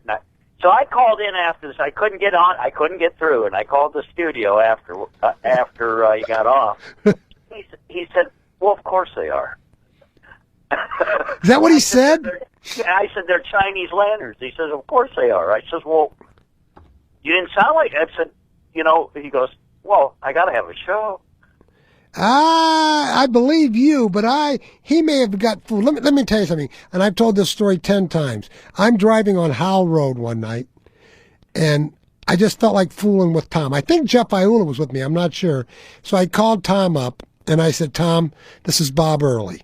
Now, you know I don't believe in any of this stuff, but I got to tell you right now, right this very second, there's some kind of a light over me. It's not more than 100 yards up in the air. I'm scared to death, Tom. I think it's following me, and I think it's a UFO. And you know what he said to me? Like a doctor. This is a swear to God. He goes, Bob, relax. Just relax. Slow down. Pull over to the side of the road. Tell our listeners what you see exactly. I mean, he was buying it hook, line, and sinker.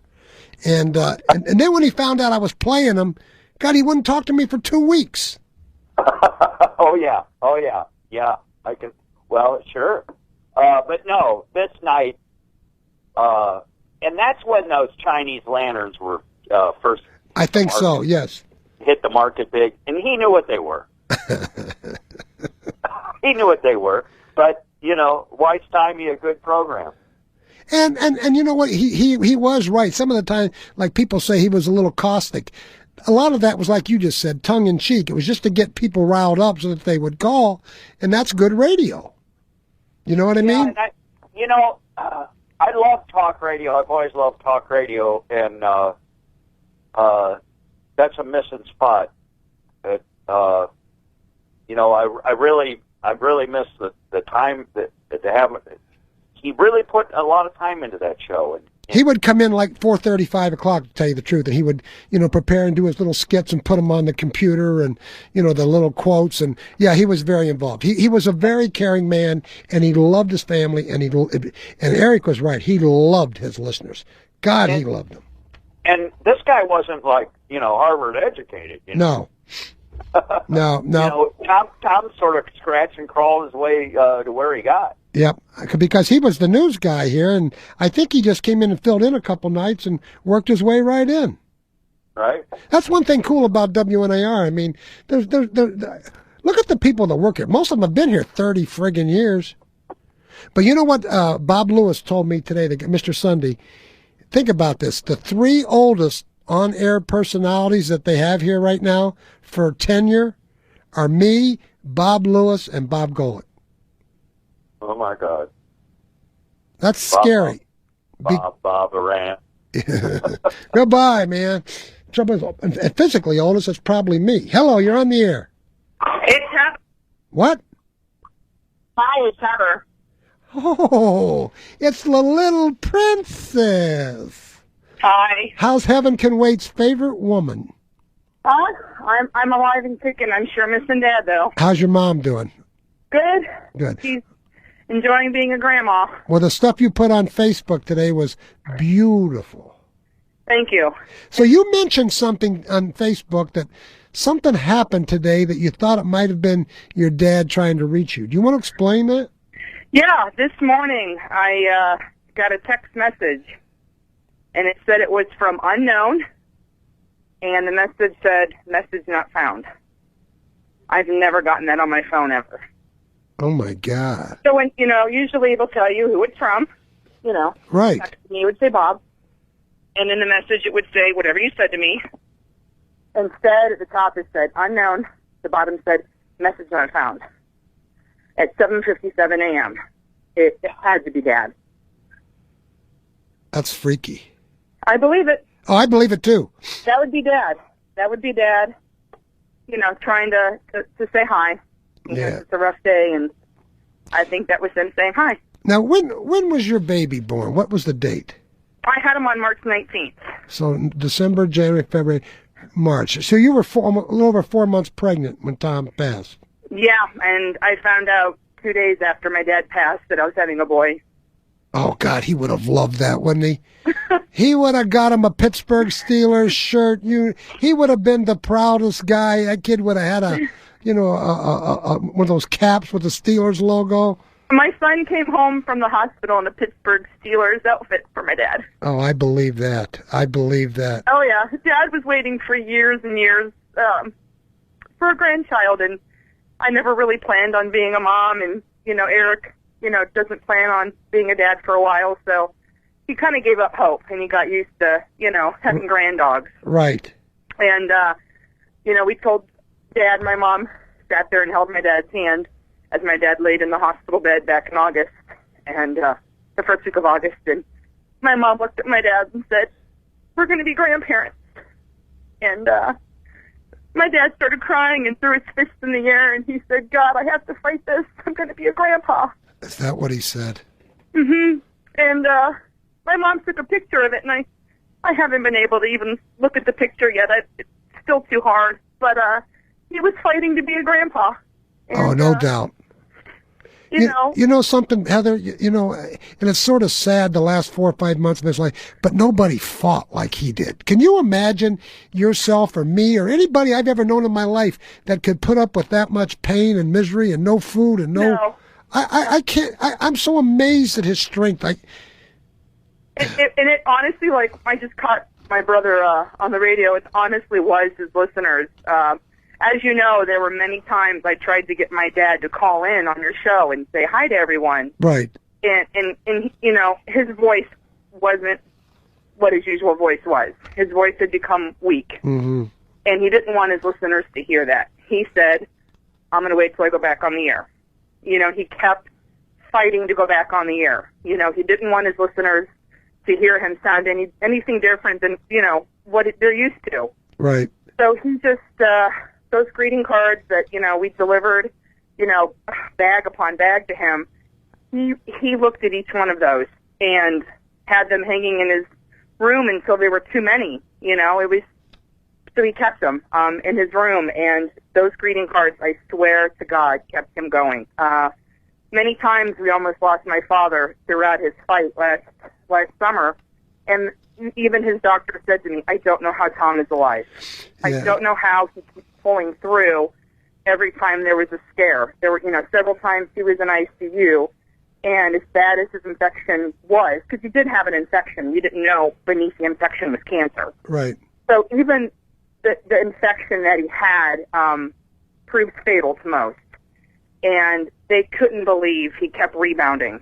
And there were several times where he was going to be, the talk of being sent home to, continue on physical therapy until he could have a stomach operation. And the doctors just kept saying they don't know how to explain how he kept fighting. And I just said it's the power of prayer. He has a lot of love, and he has a lot to live for. But what amazes me even more so, one step beyond that, is the fact that if I would have been in that condition, I wouldn't have been strong enough to fight. I mean, because he had no worldly pleasures. He couldn't, outside of, you and his family, but he couldn't eat. He couldn't drink. He couldn't do anything. It was so bad that my dad was calling me in the middle of the night begging for me to bring him cups of ice. Because for the longest time, he couldn't even have ice. And I know he was even calling my doc, begging for ice. I mean, and I hated telling him, I can't, you're not allowed to have it, because if he had any fluid, it would have furthered the infection. And looking back now, I hate to know that the whole time he had cancer and he couldn't even have ice. Yeah. And when he finally got the go-ahead at one point to start having some fluids, I brought him his favorite iced tea. They don't even sell around here. And I took it down to him, and we had a glass of iced tea, and the joy that man got from drinking a glass of Turkey Hill iced tea, you would have thought I gave the man pots of gold. That's how he was living. And I, even when I was in the hospital after having my son, I can't imagine being in my father's, in his position, going what he went through for almost 5 months. I know, I can't either. I can't imagine at all. What the pot of gold that you got your father was your son. And your father's going to live through your son. And he is. And I had, some troubles through my pregnancy, and whenever I would get upset, my mom said, don't worry, your dad is with you. He's not going to let anything happen. And I believe it, because I just, whenever I had an issue and I was in ER worried about the baby, I knew my dad was with me, and he wasn't going to let anything happen to Eli. And I truly believe Dad visits us. Dad's around us quite often. Unless he's out in outer space, traveling the galaxies, I do believe he travels, to his hometown of Elwood City. He sure does. I that's part of my job is I go through Elwood City. It's part of my territory, and whenever I go through the Elwood City exit, when I pass by that, I feel Dad. I want to make one more comment, which is a compliment to your father, and it's based on something you put on Facebook. Is that because your dad did not want to go to the doctor for the longest time, as you know, and you put on Facebook today that people, especially colonoscopies, these kind of things, people need to go get themselves checked up. Now, I want to just share this personal thing with you. When this went on with Howie, you weren't worried about me, but I went through some problems there that I thought I was in trouble, and a lot of it had to do with your dad and Howie and, the stress. But not you, but your father, because of what he went through, made me go get an endoscopy and a colonoscopy, and, it helped me to fix what I had to fix. So there's so much good. If there can be good in someone's passing, that what you were trying to tell other people, that maybe his life helped spare others. And it's true. In the Nagel side of the family, we have some digestive health issues.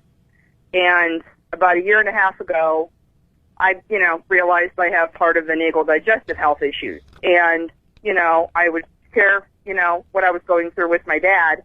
And he would sit there telling me about symptoms he was having, problems he was having, and I kept telling Dad, get to the doctor, go see who I'm seeing.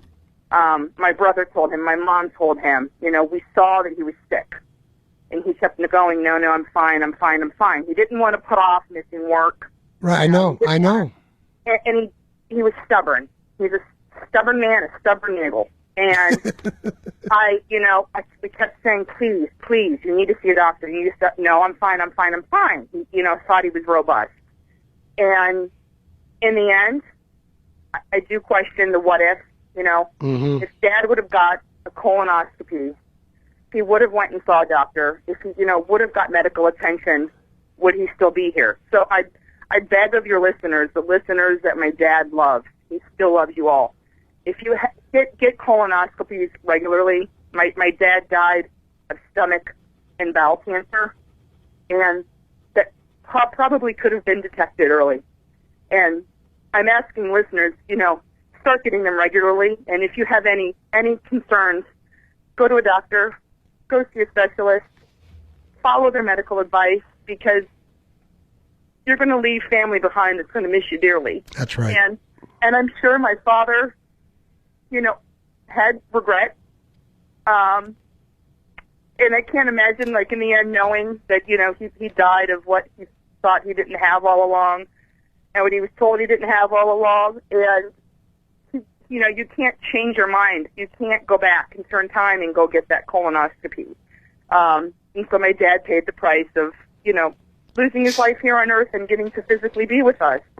And so if any of your listeners ever have any health concerns, please get checked out, because don't let anything happen to you, and don't leave, your children and your soon-to-be grandchildren behind, because it's hard on the family. I agree. You can't go back in time and make a decision that you're too scared to make. And so every time I see those billboards now that, tell men to go get checked out because they're stubborn, I think of Dad, and I think there are a lot of guys out there that are. Well, that's why I went. Learn. So tell the listeners what Tom's grandson's name is.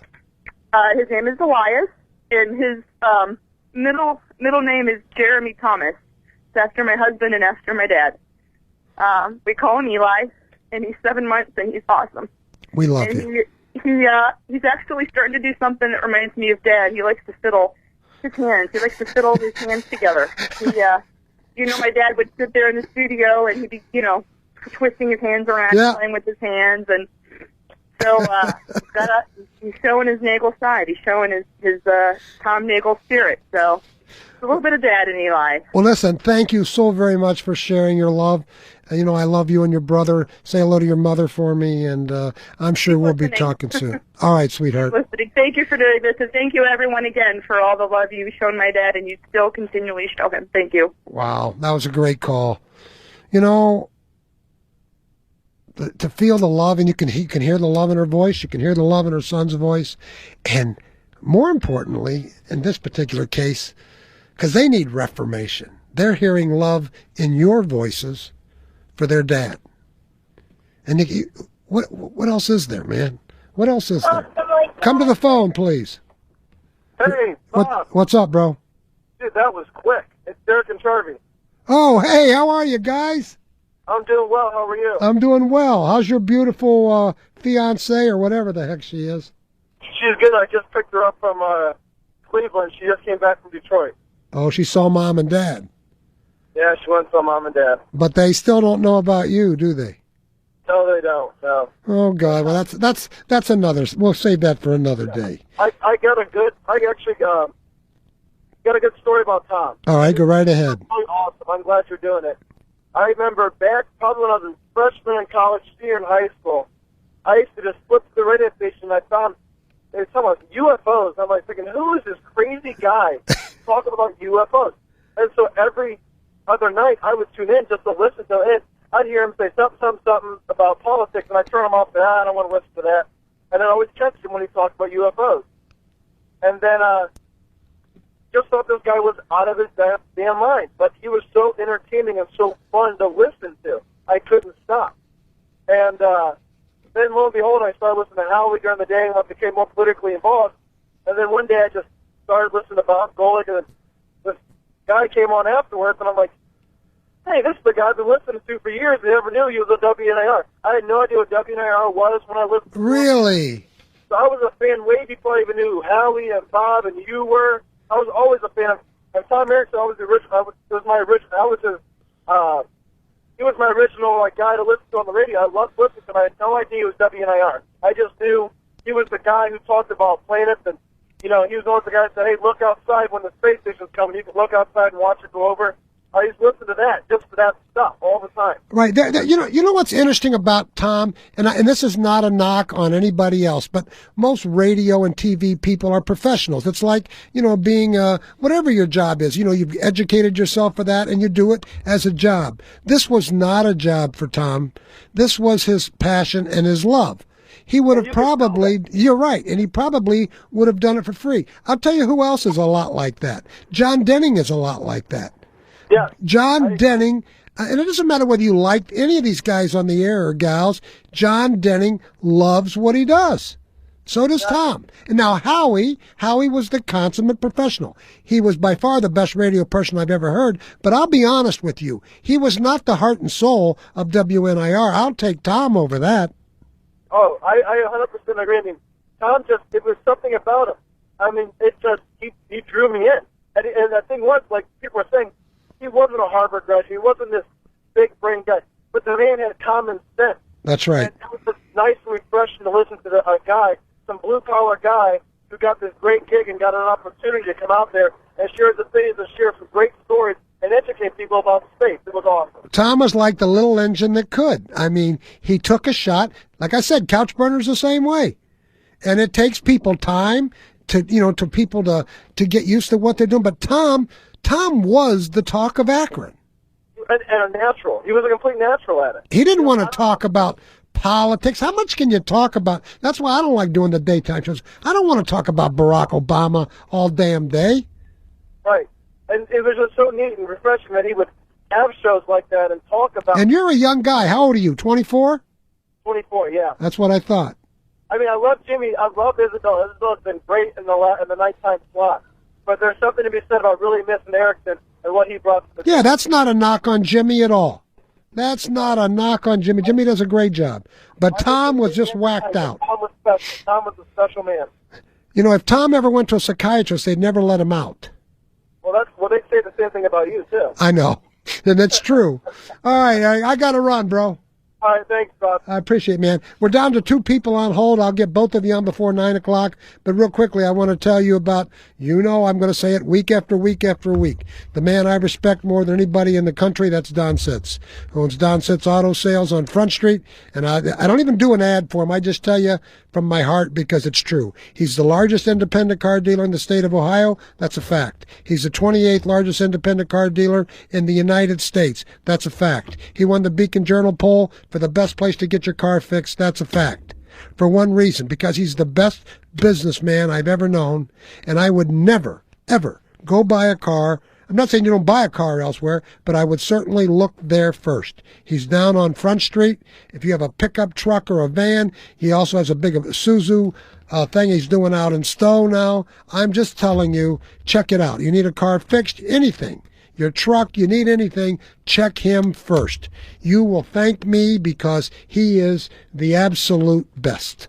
At Bay Lobster Fish Market, where the fresh fish go, we have a passion for offering our customers the freshest quality seafood. In fact, our seafood is delivered fresh from Boston every Tuesday, Thursday, and Saturday. And talk about an amazing variety. We offer 20 to 30 varieties of fresh fish, live oysters, mussels, Boston steamers, something you won't find elsewhere in Ohio, as well as shellfish and clams, size live lobster. We even have prepared items like our lobster mac and cheese. And speaking of lobster, every Monday beginning November 11th is Twin Lobster Dinner Night, featuring 2 1.25-pound lobsters. Dine in every Monday, 4:30 until 6, or carry out from 4:30 to 6:30. Bay Lobsters Fish Market, located at 9224 Darrow Road in Twinsburg. Check out our new hours on the web at baylobstersfishmarket.com or call 330-486-0713 and like us on Facebook. Remember, Twin Lobster Dinner Night every Monday starting November 11th at Bay Lobsters Fish Market. Just north of the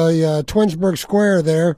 I've told you again, I go there 3 times a week to get their oysters, and I just love them. And you talk about, this is a guy who supplies most of the area restaurants with fresh fish in the area, and he sells it direct to you. So if you're looking at fresh fish, chowder, or any of that stuff, you can't beat Bay Lobsters. Go say hello to John and Cindy, and you'll be happy you did. You're on the air. Go ahead. Bob? Yes. Oh, hi. Hi. I'm so glad that Eric and Heather called. Me too. Oh, yeah. What a personal touch. I mean, I almost cried 3 times during Heather's call. Well, I didn't want them to know I was doing it. I think they found out because I didn't want this show to be contrived. Mm-hmm. Yeah, it's very nice.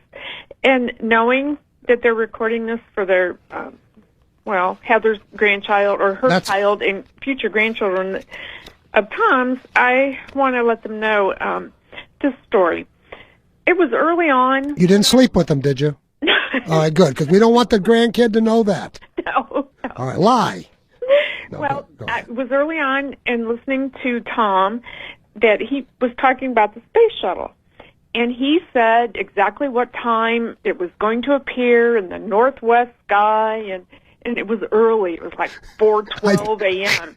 Something absurd, And I happened to have to get up and go to the bathroom. Oh my That gosh! evening, and I noticed that, gosh, I'm just a couple minutes away from the space. I went out on my deck, and my God, there it was. Oh no! The first time I ever saw it, and I wouldn't have ever known or paid attention to the space shuttle, and except for Tom talking about it. And now, every time he mentioned it after that, or now when I hear when it's going to appear, I go out there and I look for it, and that's only because of Tom. That's cool. That's a great story. Yeah, you see it in the sky. It's like, oh my God, there it is.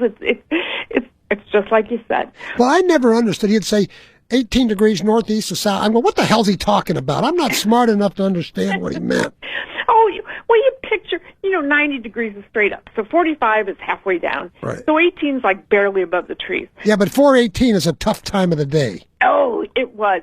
It was just by coincidence, and I'm so glad because that was my introduction to the space shuttle and actually having a touch with it, a personal touch with it, rather than reading about it in the Beacon. Yeah, Howie was by far the most famous person we've ever had on the air. But, heart to heart, friend to friend, I'll take Tom Erickson all day long. Yeah, Tom was my friend. I can tell. And he was a down-to-earth guy, like others have mentioned. Yep. And his follower, I don't know the word, Jim Isabella, is just like him. Yeah, Jim speaks from the heart, too. Right. Yep. Down-to-earth guy, and even more so. And we like that. Oh, well, we appreciate your call. Thank you so much. Oh, you're welcome. You have a good evening, and we're going to break for the 9 o'clock news. We'll be back one more hour to go. This is the best station in the nation, WNIR Kent Akron. Tom Erickson watching over us. An official who's been briefed on the case tells ABC News that Paul Ciancia's roommates weren't aware of what was on his mind.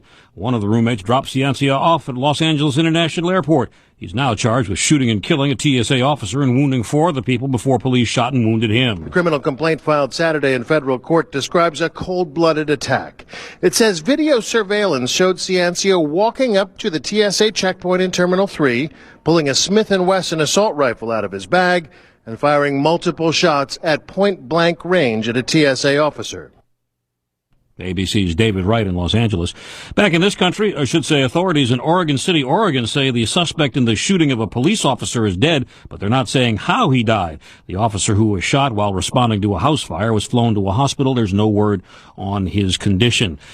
President Obama hit the campaign trail. He traveled to Virginia to campaign for Democratic gubernatorial candidate Terry McAuliffe. The president said McAuliffe and candidates like him won't shut down the government.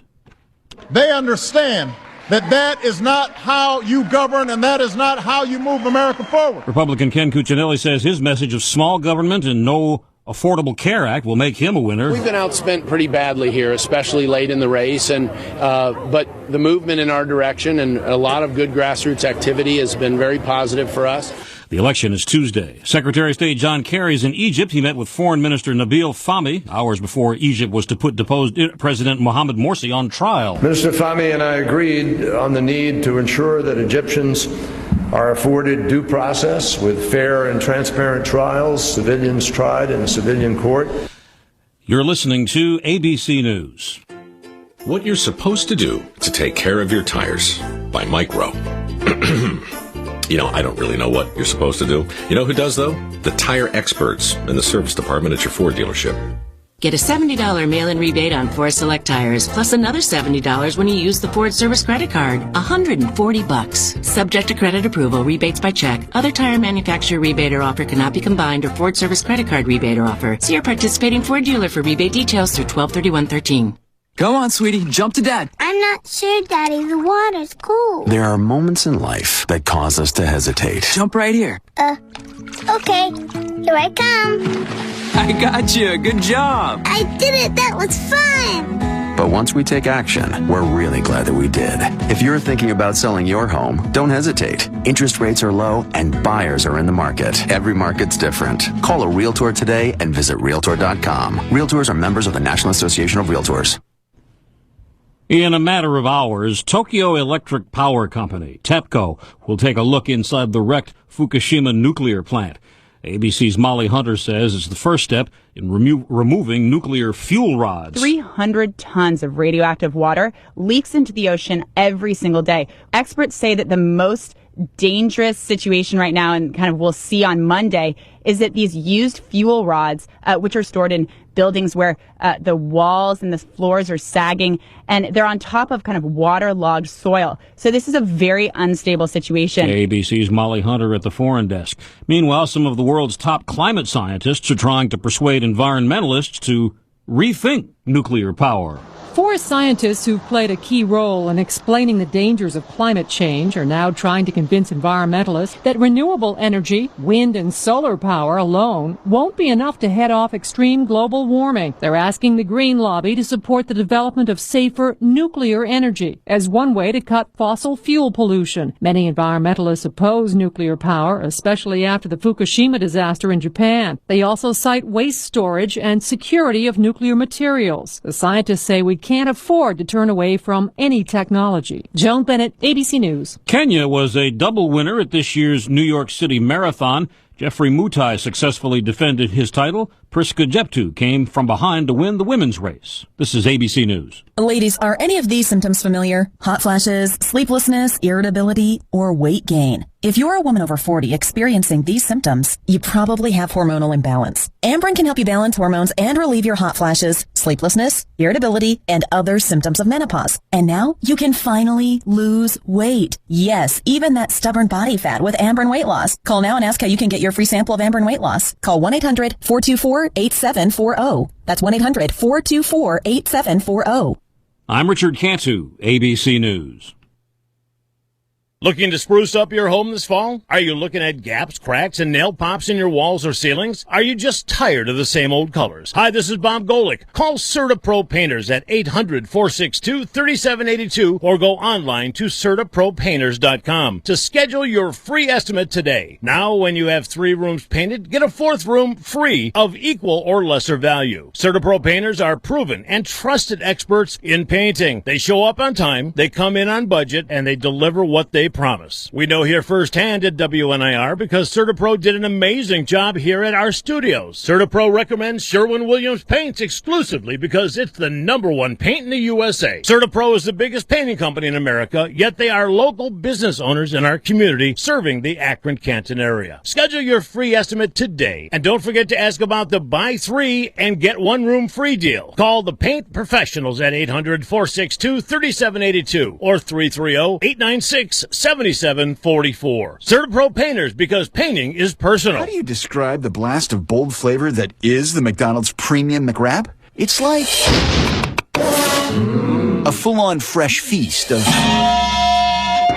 And now there's the new Southwest chicken that's totally... Giddy up! With a Southwestern kick of habanero ranch and crunchy tortilla strips, it's basically... You know what I mean? The new Premium McWrap Southwest Chicken. There's something for everyone to love at McDonald's. At participating McDonald's for a limited time. What's up, guys? Hey, we brought you McDonald's new Mighty Wing. Wing? Like, singular? Yeah, look how big it is, though. Huge. Well, it looks delicious, but you expect me to believe that McDonald's only has a 1-piece? Yeah. Uh-huh. The box clearly says a 5-piece. What had happened was... Introducing McDonald's all-new Mighty Wings, plural. Bold, spicy, delicious bone-in chicken available in a 3, 5, or 10-piece. There's something for everyone to love at McDonald's. For a limited time only at participating McDonald's. Hi, this is Angela, and I'm glad to be back on the air talking about my friends at your locally owned Acme Fresh Market stores. Let me tell you about some great specials going on at Acme Fresh Market this week. Jif peanut butter, up to 10 varieties, on sale for only $1.99 each. Save on Folgers ground coffee, up to 11 varieties, on sale this week for only $6.99. Plus, look for the $5 off coupon in this week's Acme sale flyer. Save $5 off your purchase of $20 or more of Smucker's branded items featured in this week's Acme sale flyer. You can pick up a sale flyer at any Acme location or see it online at acmestores.com. Also, save this week on Campbell's tomato or chicken noodle soups, only 69 cents each. Food Club brand canned corn or green beans on sale, 2 cans for only $1. Now is a great time to stock up on these low prices. Acme Fresh Market gives you low prices every week. See you in the stores, and thank you for shopping Acme Fresh Market. Acme, it's all about you. All right, tonight we're celebrating the life of radio boy himself, Tom Erickson, Eric Thomas, Tom Nagel, whatever you want to call him. He was our friend. He was my friend. He was your friend. And we're doing some light stories tonight, especially since his daughter Heather called and said that they're going to save this and tape it and play it for his grandson. We want to continue some of the great stories that you're doing. So maybe you don't want to tape his poll, though, Heather, because here's the poll sponsored by Falls Heating and Cooling, Comfort Maker Heating and Cooling Equipment. And it's true. That's why I did it. Tom Erickson's favorite pastime was fishing at the summer home. What was his favorite bait? Was it his wiener? Was it his worm? Was it his sausage? Or was it his salami? And right now, wiener seems to have the lead, so that's where we are. Long distance, you go first. There's only 2 other people waiting. Go ahead. For the bass that were in the lake, I believe that was his hot dog. But for Aunt B, it might have been something different. Ah. He and Aunt B, I hate talking as his ex-wife's listening, his daughter's listening, but he and Aunt B could get into some... I can't say anything. I can't be cute because I know his grandkids are listening. Oh, okay, well... But I think they had some good... I think they had a good physical time, if you know what I mean. Better calls were when he had his father call in. Well, his father would call in, and the father was well into his 90s. Mm-hmm. He loved his dad. Father was down in Florida. He flew down there a few times to see him. Then towards the end, the father was in Pennsylvania, I believe. Yep. So he drove over to see him a few times prior to the father's passing. But another good one, when I was listening, was when they had all the storm damage from the hail in Akron, and that's when he made the statement about the Mexicans. But also there was another time, and I forget how it took place, was the hobos jumping off the train coming in. Well, if they let the Mexicans in, they just as well let all the hobos are going to start coming. I know. He was great with that. My mom loved it. My mom loved to listen to him. Yeah, a lot. Yeah, he was a hard act to follow. And Jim's doing good, but Tom, his election results. When he read the elections, and yes, he did his homework for that job every day. I'm sure that he was in there well before. Absolutely, he sure was. In the morning, looking through the paper to see what he can discuss with his callers. And yeah, it wasn't a job for him. It was something he loved. You're correct. It was never like him going to work. You are correct. And some of the callers sometimes would get very upset, and then people would stop the call. Then he would get even more upset. You could really, you could push his buttons easy. Yes. But also, there was one time on a Saturday, I was fortunate enough, I won door prize. I mean, it was to go to this New Milford Inn, and it was for me like a 50-mile ride to get there, but once we got there, we showed them this, and said it was compliments of Tom Erickson. They sort of treated us like royalty, it was just some little bar way out in no man's land, but it was still, the meal was excellent, and it was all compliments of WNIR/Tom. Oh, good.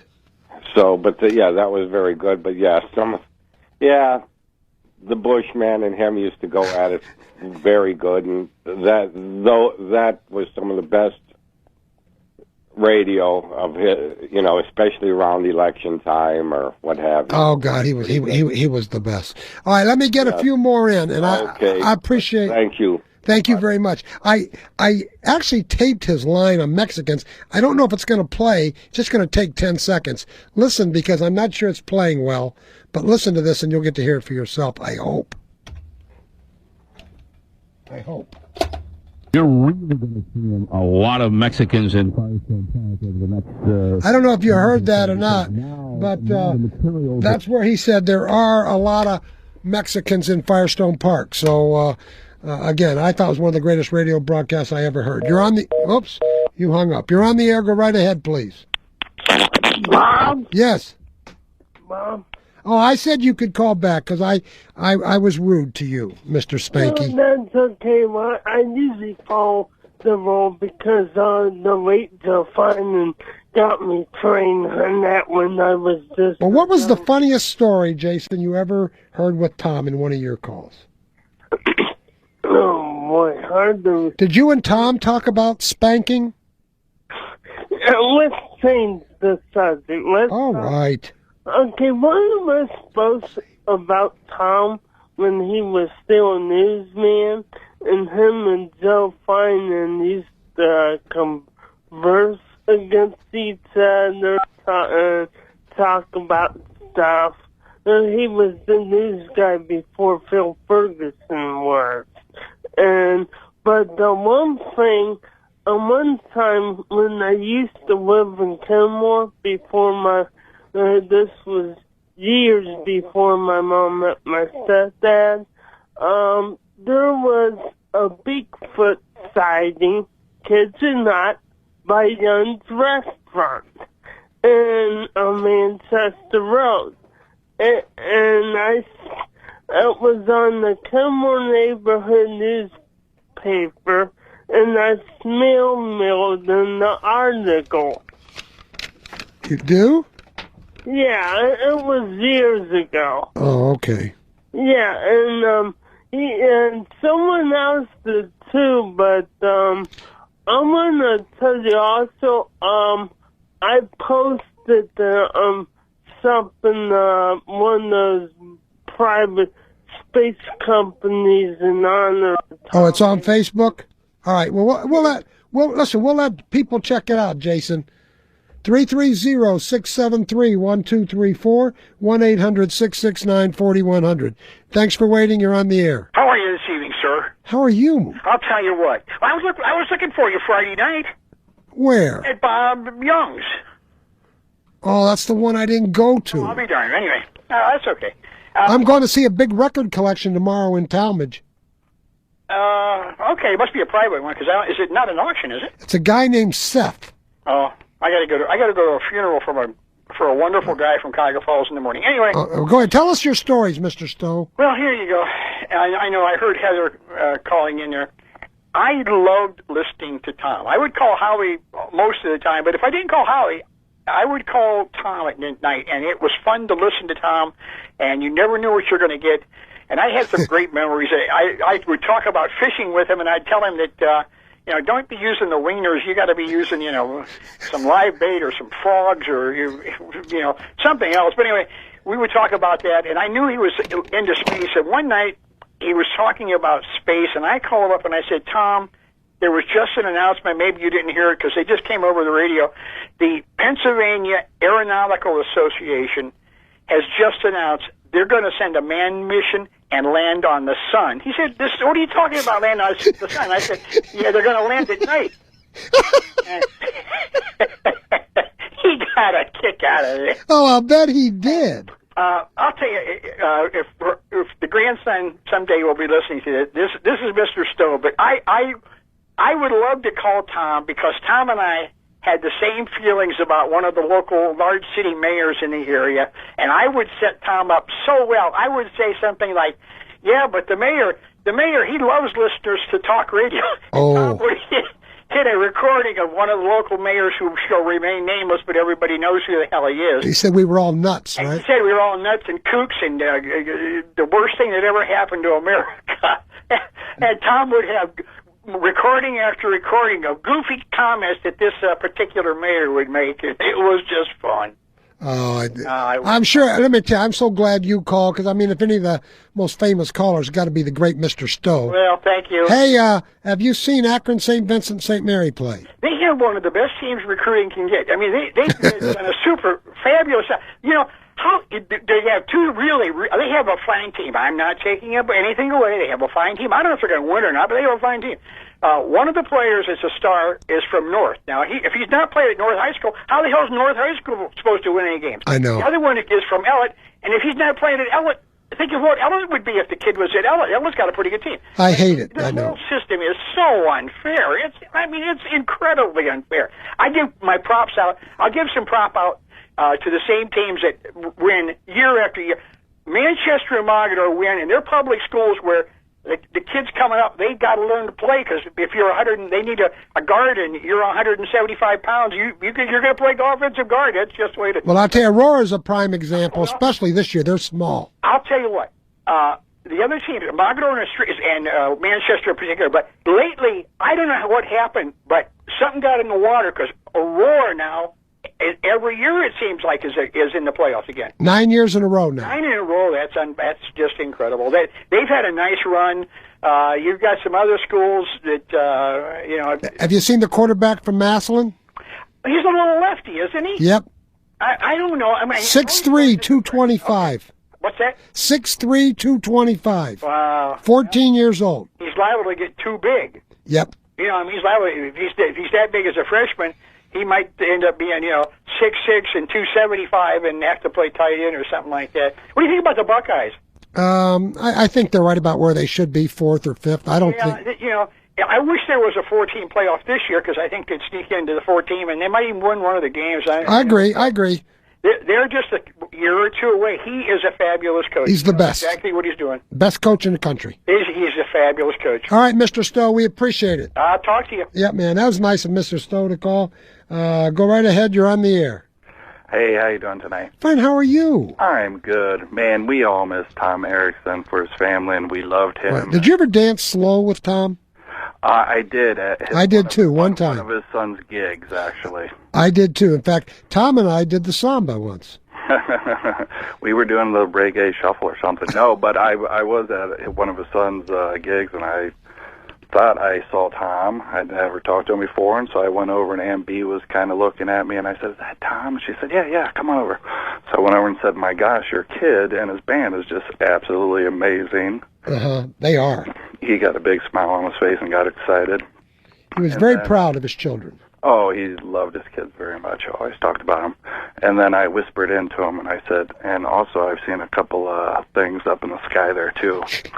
And he got a little smile on his face, and then he just felt like a look of satisfaction, and he just said, yep, they're up there.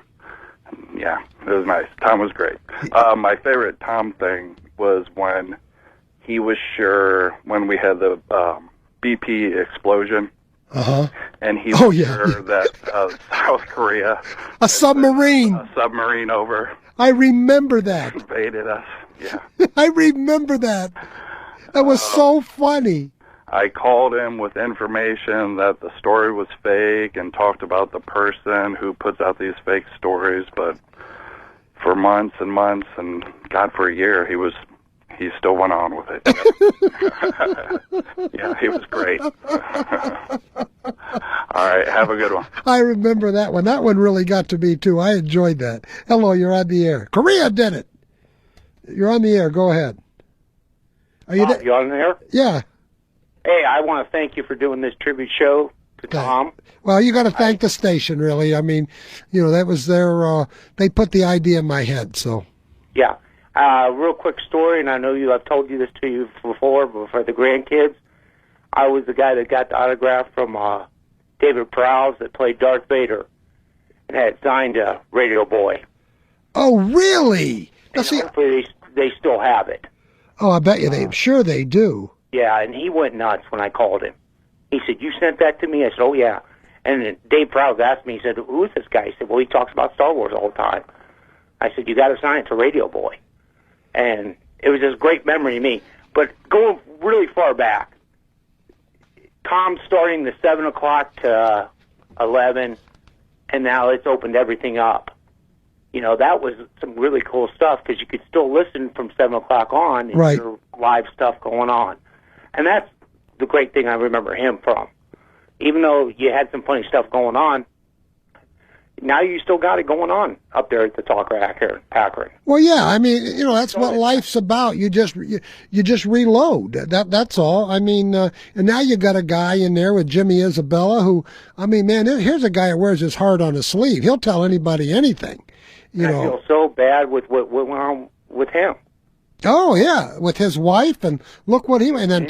Listen, let me tell you something. WNIR, Tom Cullison's wife, my doc, we have had a horrendous year.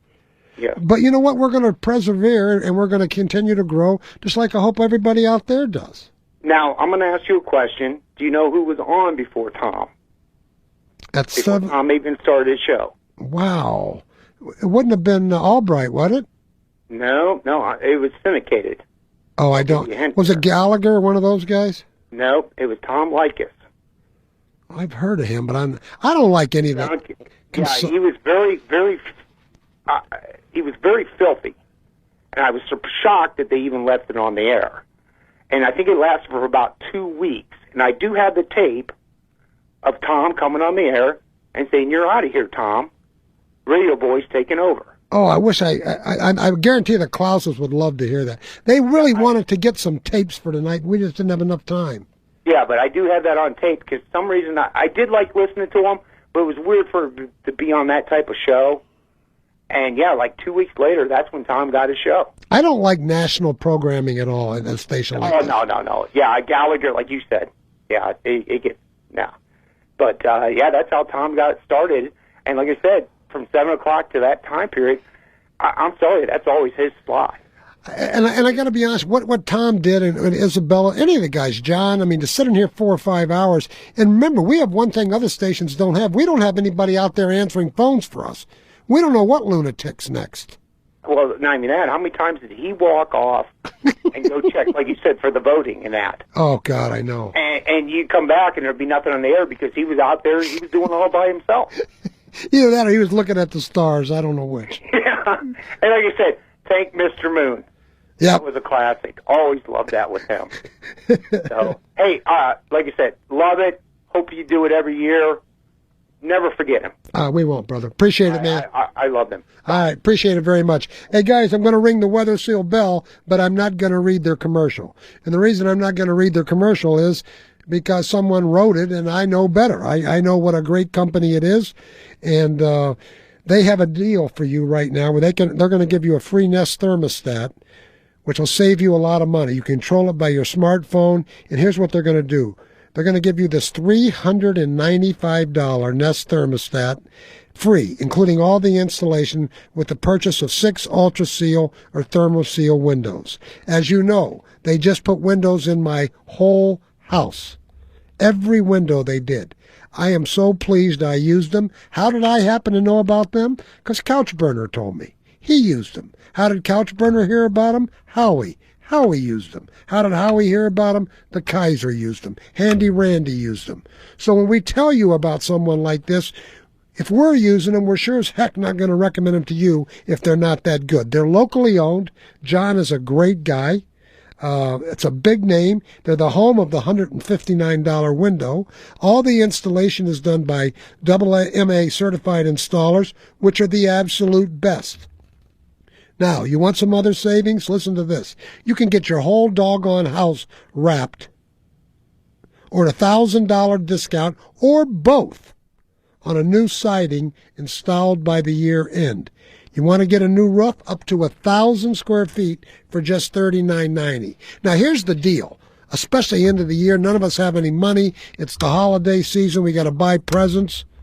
So what do companies do? They try to give you free financing. That's a good idea. Most companies give you a year, maybe they give you a year and a half or 2 years, but no bank's going to give that company that kind of credit unless it's a phenomenal company. So you think about it. Listen to what Weather Seal's going to give you. 7 years, free interest.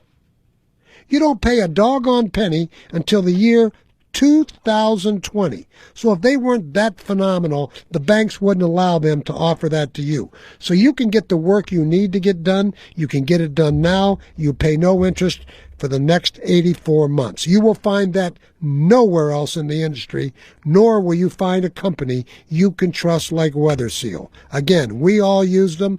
Call Weather Seal, 877-WINDOWS.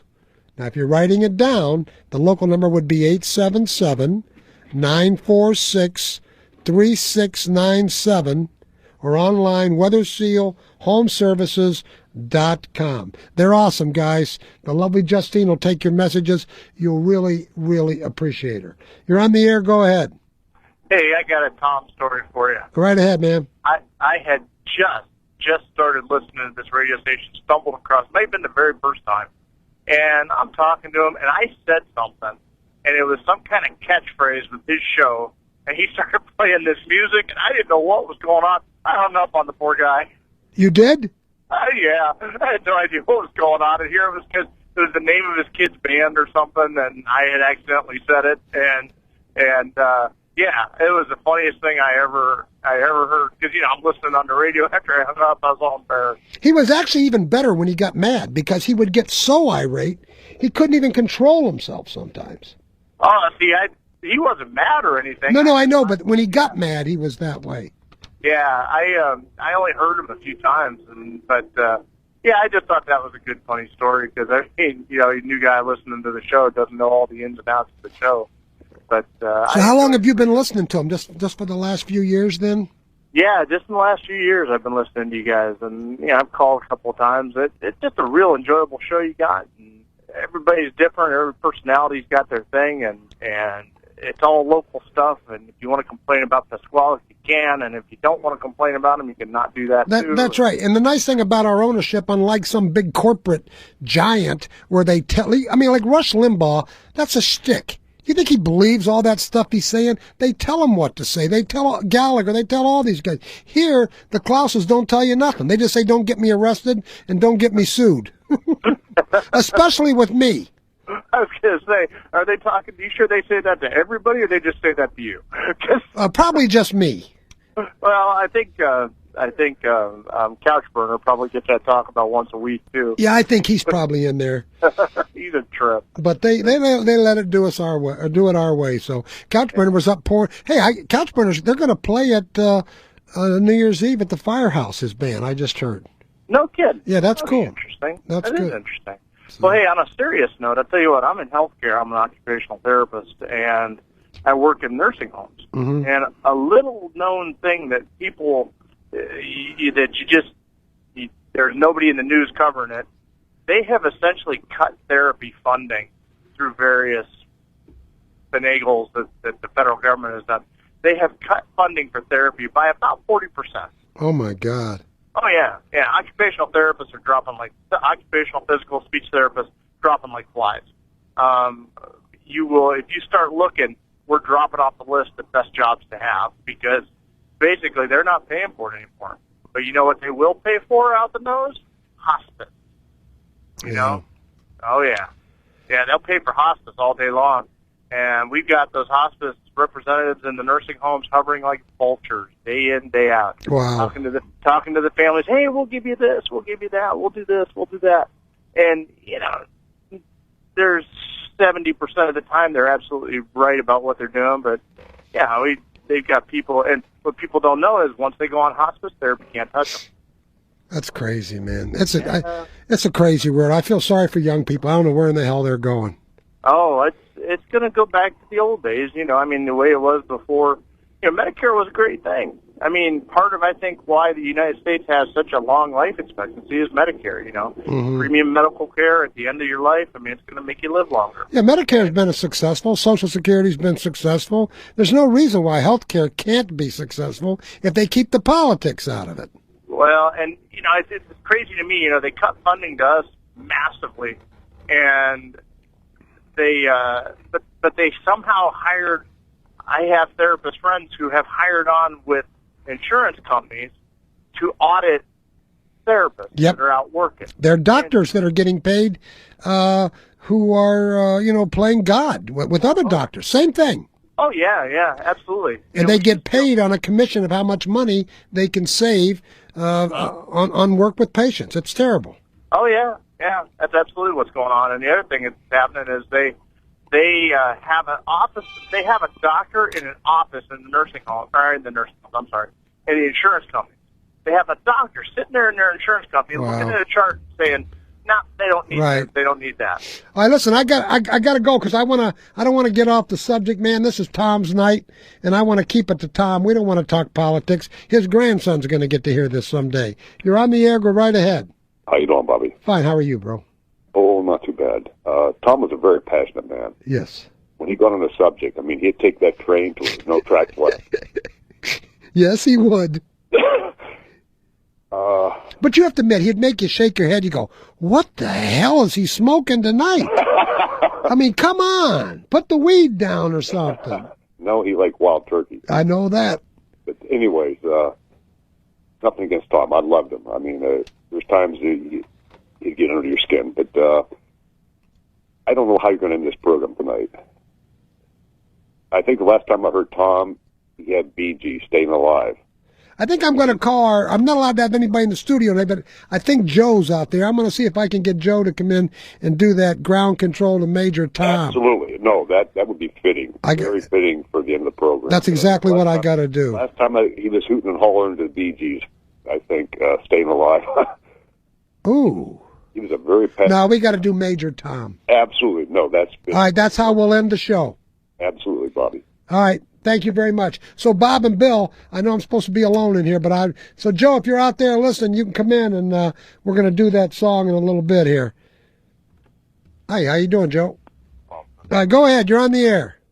Hey, Bob. Hi, honey. Kathy down here in Florida. I just want to tell you that what I remember the most about Tom was he would always say, what time the space station is going to go over. Go out there tonight and watch it. And so many nights that we did that, and no one tells us what to do anymore. It's amazing to me, and I have to admit, I give him credit because I never did believe how many people really cared about that. I was wrong. He was right. Because a lot of people did that. Space showers and everything up in the sky, the beauty. When he first told me about space showers, I thought he was talking about golden showers. But, that's how my mind works. Right. I can't help it. But interesting show tonight, and Heather's a Facebook friend of mine, and I'm really proud of her that how she holds up with her Heaven Can Wait, and I'm sure he's proud of his kids. Yeah, I'm sure too. All right, well, I appreciate your call, darling. Thank you so very, very, very, very, very much. I didn't know Weather Seal's supposed to get 2 commercials. I can't do 2 in a row. I'll owe him one. All I can tell you was you need new windows, you need new gutters, you need a new roof, you need a new siding. Trust me, call one place. Call Weather Seal, where they'll give you a 7-year, 0% interest. Even Bob Klaus, he used Weather Seal. And Joe, how are you? You got to find that song for us. I got it for you. I heard you out there. Oh, good. I appreciate you coming in. Not a dime of interest for Weather Seal. Weather Seal, home of the $159 window. There's no company you can't trust like Weather Seal. All of us at the station use them. So when you need some home improvements done, you call John or the lovely Rochelle. Their office is in Cuyahoga Falls at 877-946-3697 or online at weathersealhomeservices.com. You're on the air. Go right ahead. Hello. Yeah, I'm sorry. I'm a first-time caller. I just want to reference that earlier this afternoon, I guess earlier this morning, there was a solar eclipse And I found it very ironic that just being the anniversary of Tom's death, that there's a solar eclipse this morning, seeing as how he was so astrologically sound. Well, that is awesome. Yeah, I thought so. And I don't want to say too much more about that, but I just found that very ironic. All right, well, thank you. Thank you, man. Appreciate it. You're on the air. Go ahead. Hi. Hi. I've never called you before, but I just had to. My voice got to you? No. Are you dressed? Yes. Oh, good. See, Well, actually, I can't get kinky tonight. This is Tom's show. I have to stop while I'm at. well, he wouldn't mind. I know he wouldn't mind. T-shirt on. He's but seen me naked. It's a big one. I just had to say something because I bet you there's somebody listening that won't hear this unless I say this. That guy never said one bad word about his ex, ever. Not one word. He always gave her credit for how those kids turned out. Mm-hmm. Every chance he got, he would say, their mom, she did most of it. She did most of the raising, and he did all those fundraisers and stuff with both of them. And I don't think Tom would call himself a classy guy, but that's really classy. Yeah, he did give Pat a lot of credit. There's no question about it. And Tom got very involved with Heaven Can Wait. Absolutely. And And he always said, I was down doing this with Heather and her mother, and I just thought that was so classy. It is He's cool. up there laughing because classy is like not No, the not first word you think of. No, but I got to tell you something, though. His relationship, and I never want to forget this, I don't care who it offends or anything else, his relationship with Aunt B was extremely strong, and he really loved that woman. Absolutely. So everybody was sort of... Absolutely. I bet Tom in his own mind would have loved to put Pat and Aunt B and bet them at the same time. Now, I know Tom was a little wild, so I guarantee you he thought of that. Were you listening the night that Aunt B called from the Stones concert? No. Oh, God. Was she drunk? No. Oh, okay. She had tickets. She went with somebody else, and she called the show from the Stones concert. I don't know if it was Pittsburgh or where, but it was like a live, woman on the street report. Oh, that's pretty cool. It was cool. And I just had to call. I'm a first-time caller. Well, I'm glad you called, and we certainly appreciate it. And I'm really glad that Tom's grandson's going to get to hear this. That's why I did it. And, I have one word of advice for that boy. The kid should try to get a girlfriend as early as he can in life and try to play doctor as quickly as he can.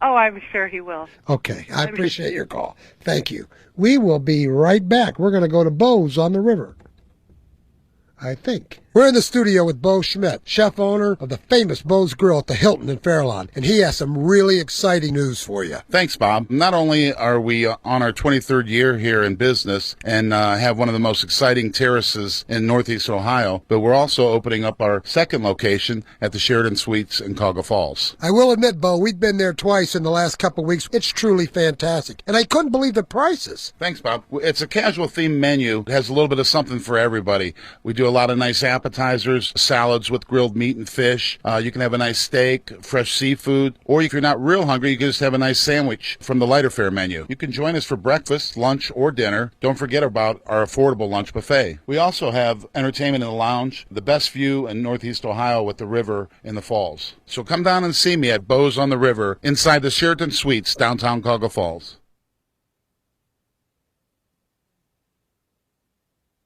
My friend Poland Joe did get that song up, so that is how we'll end the show. We opened it with a moment of silence. We'll end it with all of us thinking about Tom in space. You're on the air. Go ahead. Good evening, Mr. Early. Good evening, sir. Mr. Early, I wanted to say two things, if I might. Please do. About Tom Erickson and Tom's son, Eric. I have a great difficulty seeing, and I appreciated when Tom he described the, photographs and stuff from Mars and all that. Yes, sir. And I really appreciated him, detailing things and describing things. That meant a lot to me because it's just real hard for me to see. Mm-hmm. And the other thing I wanted to say, too, was the last time that I talked to Tom Erickson, it was the night that he had his son on about his band. Yes, sir. And a CD that my friend and I put out, I had a copy dropped off to the station, and I was hoping, but it's unfortunately the way things happen. But I was hoping that I could have got a hold of Eric, so I could have got a copy of his band's CD. And the reason I dropped off a copy of mine to the station was one of the songs that my friend and I did. It's called "It's Only Human Nature," and I wanted to see what Eric thought of that song. Oh, well, you know what? How did you bring it here? Did you put it in the mail or what? My friend dropped it off. If you have your friend drop it off to me, I'll see that Eric gets it personally, because I do music for a living, and I'll do that and put your number in with the package. Okay, my friend dropped it off before, but I can see if I can get him to drop another copy of it off. Yes, sure. I would like to hear what Eric thinks about Okay. the song. I appreciate it, sir. Thank you very much for calling, and I'm sure the Nagel family appreciates all the kind words. Long distance, go right ahead. Well, don't go ahead then. You're on the air. Hello. Hello, Bob. Yes, sir. Yeah, I used to talk to Tom quite a bit. It's just way back, probably 2003, 2004, somewhere. Probably about 2 years up till his death or whatever. And I used to always record, on the radio when we would talk and stuff like that on different subjects, because I knew he was a bright man and everything, and I, had different opinions about stuff like that. And sure, sometimes him and I would get into it on the radio and stuff like that. Yeah. But it was just, I thought, well, this is cool, talking to this guy, and this guy has a lot of, opinions like I do and everything. And it was real nice talk to him, stuff like that. And sometimes we get to the point, where he didn't agree with me or I didn't agree with him, and he'd hang up with me or something like that. But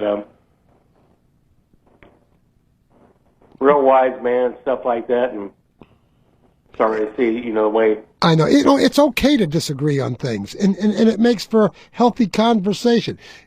Sometimes he did take it overboard, but so did you, so do I, all of us do. Right. But this cat had a heart, man. This guy, trust me, this guy cared about everybody. I still have these tapes today. I record our conversation stuff, on the radio when I call in stuff, and I still listen back. It's been a while since I listened back to some of them, but, man, I probably had 4 or 5 different, 1-hour tapes of when I'd call in and talk to him and stuff like that. But I always just want to see what he had to say, and I'm sure he was interested in what I had to say and stuff like that. Yep. And if we didn't agree, that was fine. But I still have all those tapes today, and stuff. And oh, that's awesome, man. That's awesome. That's a great story. I never knew in the time when I was recording the tapes where we were talking, I was on a show actually talking to him, that someday he'd pass away and I'd still have the tapes, stuff like that, I'm sure his family could have some interest in that. It's like I got videotapes of people that were in my life, and, actual videotapes where you can see and hear them and everything. Right. And then they pass away, and you still got these tapes, like tapes I got of my brother and stuff like that, where he's actually on a video. It's like sometimes kind of hard to watch, Uh-huh.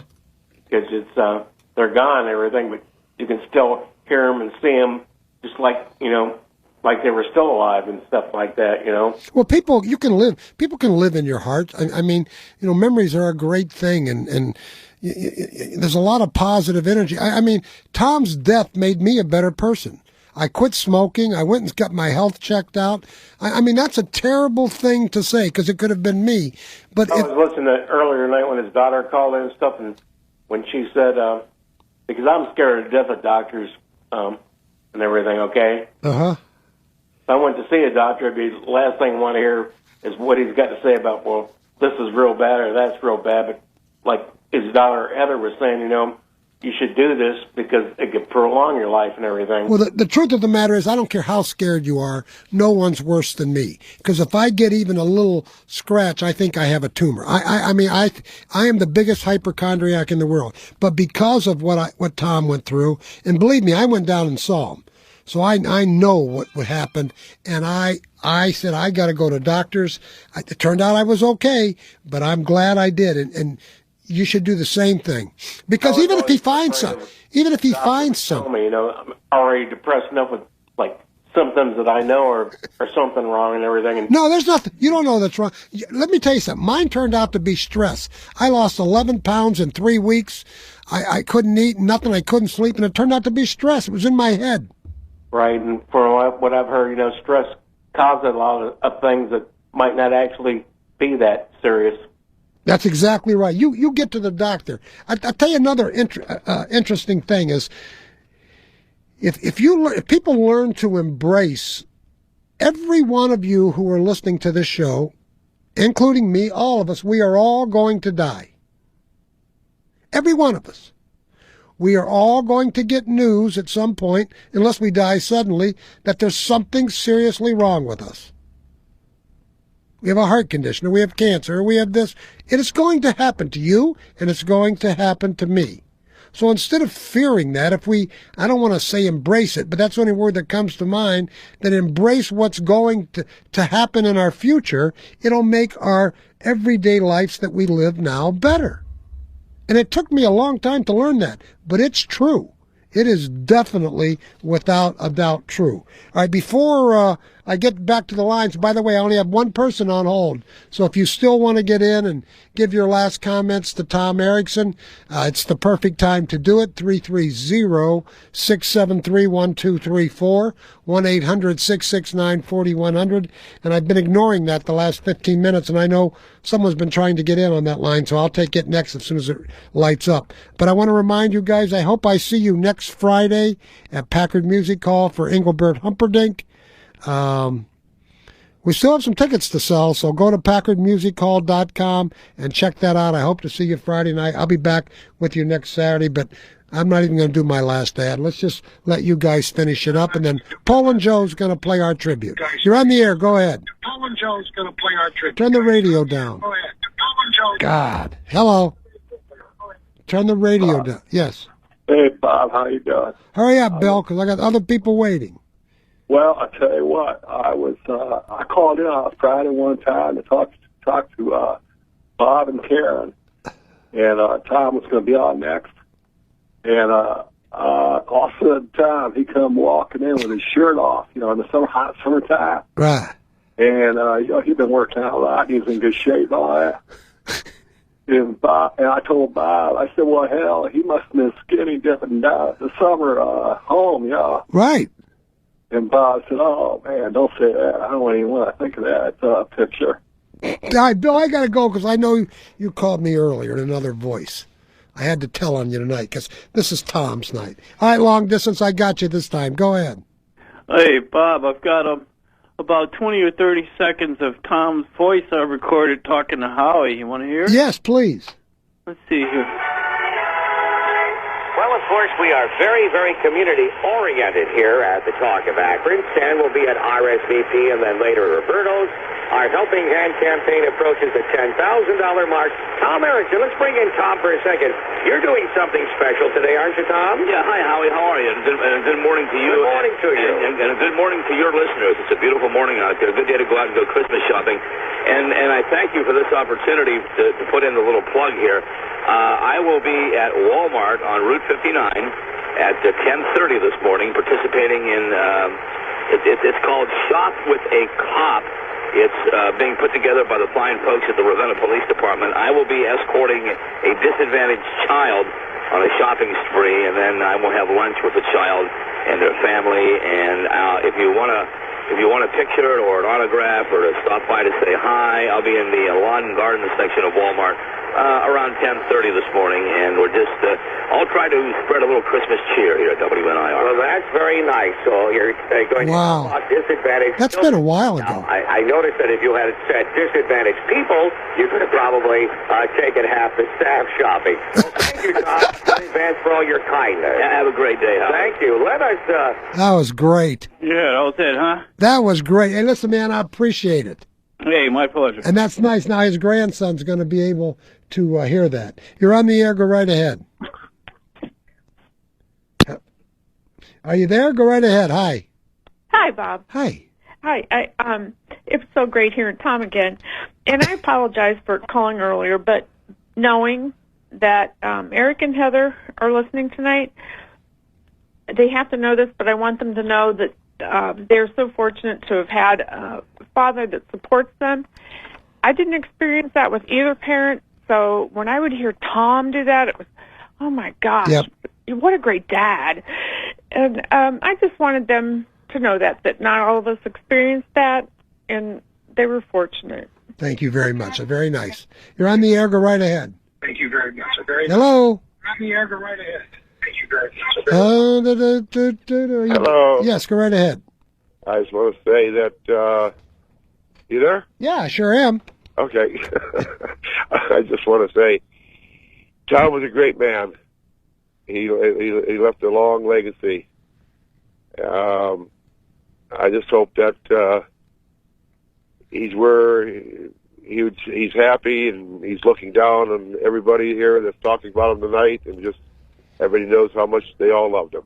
Well, you know, he lives through his children, he lives through his friends, and he lives through his grandson, and he lives through you and I, and maybe if we share the memories of what a great person he is, we'll become better people ourselves. Yeah.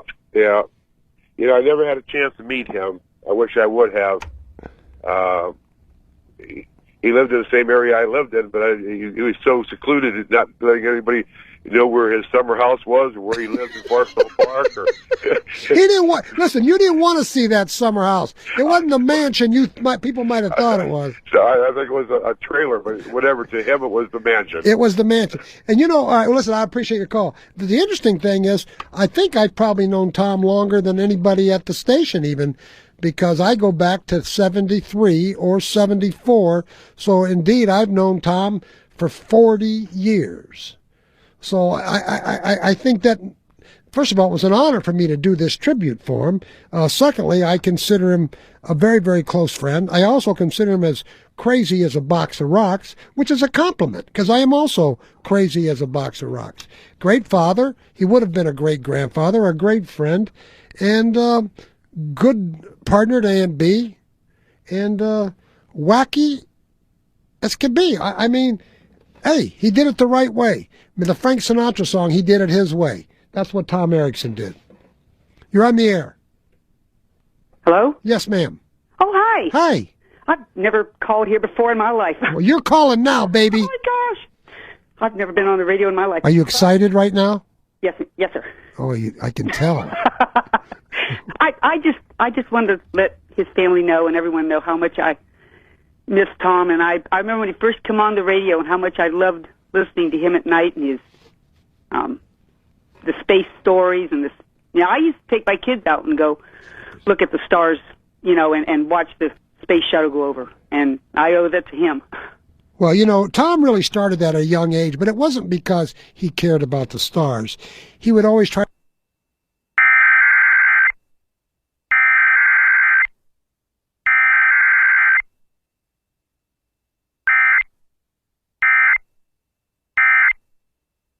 So many times when he was a 21-year-old.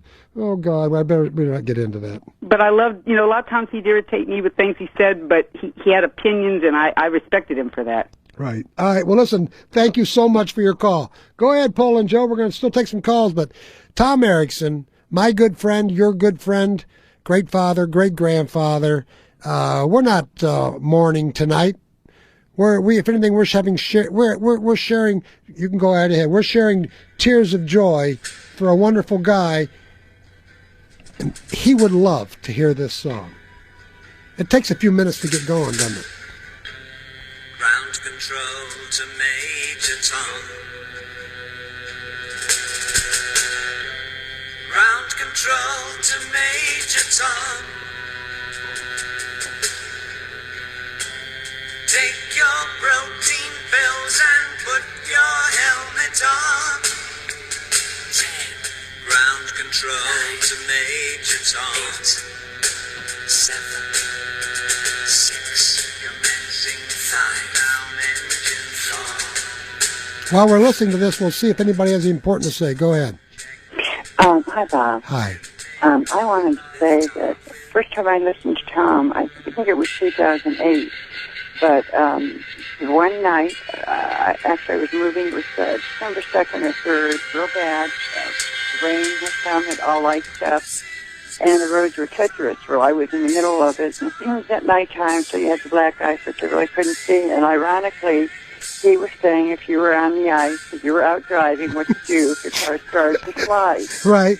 Which mine did, and I did what he said, and it really, I think, saved my life because I just missed the semi that was pulling out. Wow.